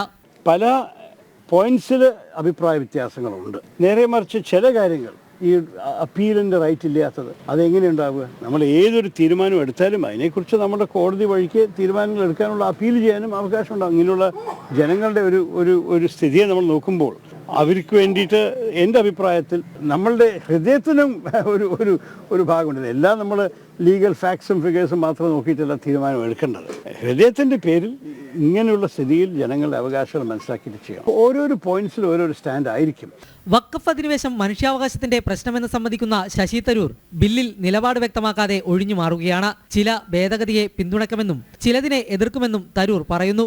വഖഫ് വിഷയത്തിൽ അവസാന വാക്കായ വഖഫ് ട്രിബ്യൂണലിനെ പരിഷ്കരിക്കുന്നതടക്കമുള്ള കാര്യങ്ങളിൽ വഖഫിന് അനുകൂലമായാണ് കോൺഗ്രസ് നിലപാട്. മതവിഷയമായതിനാൽ ട്രിബ്യൂണലിൽ മുസ്ലിം അംഗങ്ങൾ തന്നെ വേണമെന്ന് തരൂർ പറയുന്നു. ഒരു ഉദാഹരണം അവർ പറയുന്നു, ഈ വഖഫ് ബോർഡിന്റെ ഈ ട്രൈബ്യൂണൽ വരാൻ പോകുന്നതിൽ മുസ്ലിംസ് തന്നെ ആവണം നിർബന്ധമില്ല. പക്ഷേ ഇതൊരു റിലീജിയസ് എൻഡോവ്മെന്റ് ആണെങ്കിൽ മുസ്ലിംസ് തന്നെ ആവണമെന്നാണ് സാധാരണ മുമ്പുണ്ടായിരുന്ന നിയമം. അതിലൊരു പക്ഷേ കോൺഗ്രസ് ബില്ലിനൊപ്പം അംഗീകരിക്കാൻ സാധിക്കില്ല. തരൂരിന്റെ മുനമ്പ സന്ദർശന വേളയിൽ DCC പ്രസിഡന്റ് അടക്കമുള്ള കോൺഗ്രസ് നേതാക്കൾ വിട്ടുനിന്നതും ചർച്ചയാവുകയാണ്. പ്രതിപക്ഷ നേതാവിന്റെ സന്ദർശനം ആഘോഷമാക്കി മാറ്റുമ്പോൾ ശശി തരൂർ എത്തിയപ്പോൾ വിരലിലെണ്ണാവുന്ന കോൺഗ്രസ് പ്രവർത്തകർ മാത്രമാണ് മുനമ്പത്ത് എത്തിയത്. കിരൺകുമാർ, ജനം, കൊച്ചി. കോട്ടയം പാലായിലെ സ്കൂളിൽ വിദ്യാർത്ഥിയെ നഗ്നനാക്കി ദൃശ്യങ്ങൾ പകർത്തിയ സംഭവത്തിൽ റിപ്പോർട്ട് കൈമാറി. ജുവനൈൽ ജസ്റ്റിസ് ബോർഡിനാണ് പോലീസ് റിപ്പോർട്ട് കൈമാറിയത്. ഉപദ്രവത്തിന് ഇരയായ കുട്ടിയുടെയും സ്കൂൾ അധികൃതരുടെയും മൊഴി പോലീസ് രേഖപ്പെടുത്തിയിരുന്നു. വിദ്യാർത്ഥികൾ പുഷ്പ സിനിമയിലെ ദൃശ്യം അനുകരിക്കുകയായിരുന്നുവെന്ന് സ്കൂൾ അധികൃതർ പറയുന്നു. മിഥുൻ അയ്യപ്പൻ ചേരുന്നു വിവരങ്ങളുമായി. മിഥുൻ, എന്താണ് റിപ്പോർട്ടിൽ പറയുന്നത്?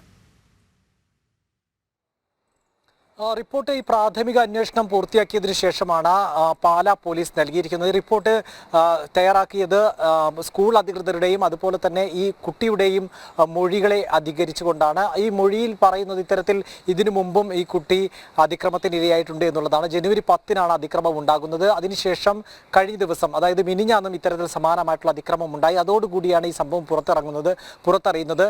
സ്കൂൾ അധികൃതർ അതിനുശേഷമാണ്, ഏറ്റവും അവസാനമുണ്ടായ സംഭവമാണ് അറിഞ്ഞത്. അതിനുശേഷം വിദ്യാർത്ഥികളെ വിളിച്ചു വരുത്തി കാര്യങ്ങൾ അന്വേഷിച്ചിരുന്നു എന്നാണ് സ്കൂൾ അധികൃതർ നൽകിയിരിക്കുന്ന മൊഴി. ഒപ്പം തന്നെ അവർ കണ്ടെത്തിയിരിക്കുന്നത് പുഷ്പ എന്ന സിനിമയിലെ ഒരു രംഗം അവർ പുനരാവിഷ്കരിച്ചതാണ്, അല്ലെങ്കിൽ അത് അനുകരിച്ചതാണ് ഈ സംഭവം ഉണ്ടായത്. ഇതിൻ്റെ ദൃശ്യങ്ങൾ പകർത്തി പ്രചരിപ്പിക്കുകയാണ് ചെയ്തത് എന്നുള്ളതാണ്. ഇക്കാര്യങ്ങളെല്ലാം ഉൾപ്പെടുത്തിക്കൊണ്ടുള്ള ഒരു റിപ്പോർട്ടാണ് ഇപ്പോൾ പ്രാഥമികമായിട്ട് നടത്തിയ അന്വേഷണത്തിൻ്റെ വിവരങ്ങളടങ്ങുന്ന റിപ്പോർട്ടാണ് ഇപ്പോൾ പാലാ പോലീസ് ജുവനൈൽ ജസ്റ്റിസ് ബോർഡിന് കൈമാറിയിരിക്കുന്നത്. ആരോഗ്യമന്ത്രി, വനിതാ ശിശു ക്ഷേമ വകുപ്പ് മന്ത്രി ഇത്തരത്തിൽ വീണ ജോർജ് ഇത് സമാനമായിട്ടുള്ള റിപ്പോർട്ട് ജുവനൈൽ ജസ്റ്റിസ് ബോർഡിനോട് ആവശ്യപ്പെട്ടിരുന്നു. ആ റിപ്പോർട്ടിൻ്റെ കൂടി സാഹചര്യത്തിലാണ് ഇപ്പോൾ ഈ പോലീസിൽ നിന്ന് റിപ്പോർട്ട് ജുവനൈൽ ജസ്റ്റിസ് ബോർഡ് സ്വീകരിച്ചിരിക്കുന്നത്. ഒപ്പം തന്നെ ഇവരുടെയും അതുപോലെ തന്നെ CWCയുടെയും എല്ലാം നിർദ്ദേശത്തിൻ്റെയും ശുപാർശയുടെയും അടിസ്ഥാനത്തിലായിരിക്കും പാലാ പോലീസ് കേസ് എടുക്കുന്നതടക്കമുള്ള നടപടിയിലേക്ക് പോകുന്നത്. കാരണം എല്ലാം ഇത്തരത്തിൽ ജുവനൈലായിട്ടുള്ള കുട്ടികളാണ് ഏറ്റവും ഈ അതിക്രമത്തിന് ഇരയായിരിക്കുന്നതും അതിക്രമം നടത്തിയിരിക്കുന്നതും. അതുകൊണ്ട് തന്നെ അത്തരത്തിലുള്ള നിർദ്ദേശത്തിന്റെ പുറത്ത് മാത്രമേ ഏതെങ്കിലും നടപടിയിലേക്ക് നീങ്ങൂ എന്നാണ് മനസ്സിലാക്കാൻ സാധിക്കുന്നത്. ഒപ്പം തന്നെ ഈ ദൃശ്യങ്ങൾ പ്രചരിപ്പിച്ച, അതായത് മാനദണ്ഡങ്ങൾ പാലിക്കാതെ പ്രചരിപ്പിച്ചവർക്കെതിരെ കേസെടുക്കുമെന്നും പാലാ പോലീസ് അറിയിച്ചിരിക്കുന്നു. ഓക്കെ, ശരി മിഥുൻ. നായർ സർവീസ് സൊസൈറ്റി ഡൽഹിയുടെ ആഭിമുഖ്യത്തിൽ 148ാമത് മന്നം ജയന്തി ആഘോഷം സംഘടിപ്പിക്കും. നാളെ ഡൽഹി RK പുരം കേരള സ്കൂളിൽ നടക്കുന്ന പരിപാടി Janam TV managing director Chengal Rajasekharan Nair ഉദ്ഘാടനം ചെയ്യും. NSS Delhi president MKG Pillai, general secretary MD Jayaprakash, vice president Babu Panicker തുടങ്ങിയവർ പങ്കെടുക്കും. മഹിളാ സമാജവും യൂത്ത് വിംഗ് മെമ്പേഴ്സും കലാപരിപാടികൾ അവതരിപ്പിക്കും.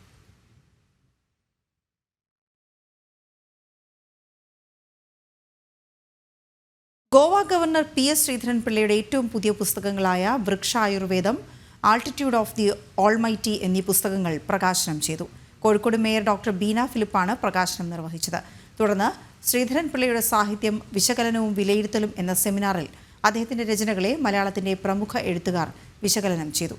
ചടങ്ങിൽ സാമൂഹിക, സാംസ്കാരിക, ആധ്യാത്മിക രംഗത്തെ പ്രമുഖർ പങ്കെടുത്തു.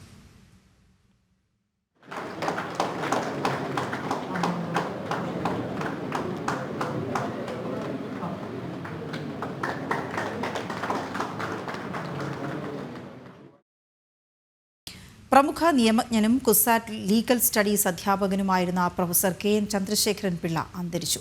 81 വയസ്സായിരുന്നു. കുസാറ്റ് ഡീൻ, SLS ഡയറക്ടർ എന്നീ പദവികൾ വഹിച്ചിട്ടുണ്ട്. Indian law commission part time അംഗവും യൂണിവേഴ്സിറ്റി ഗ്രാന്റ്സ് കമ്മീഷനെ പ്രതിനിധീകരിച്ച് കുസാറ്റിന്റെ സിൻഡിക്കേറ്റ് അംഗവും നുവാൽസിന്റെ അക്കാദമിക് കൗൺസിൽ അംഗവും ആയിരുന്നു. ഉച്ചവാർത്ത പൂർണ്ണമാകുന്നു. ഇടവേളയ്ക്ക് ശേഷം വാർത്തകൾ തുടരും. നമസ്തേ.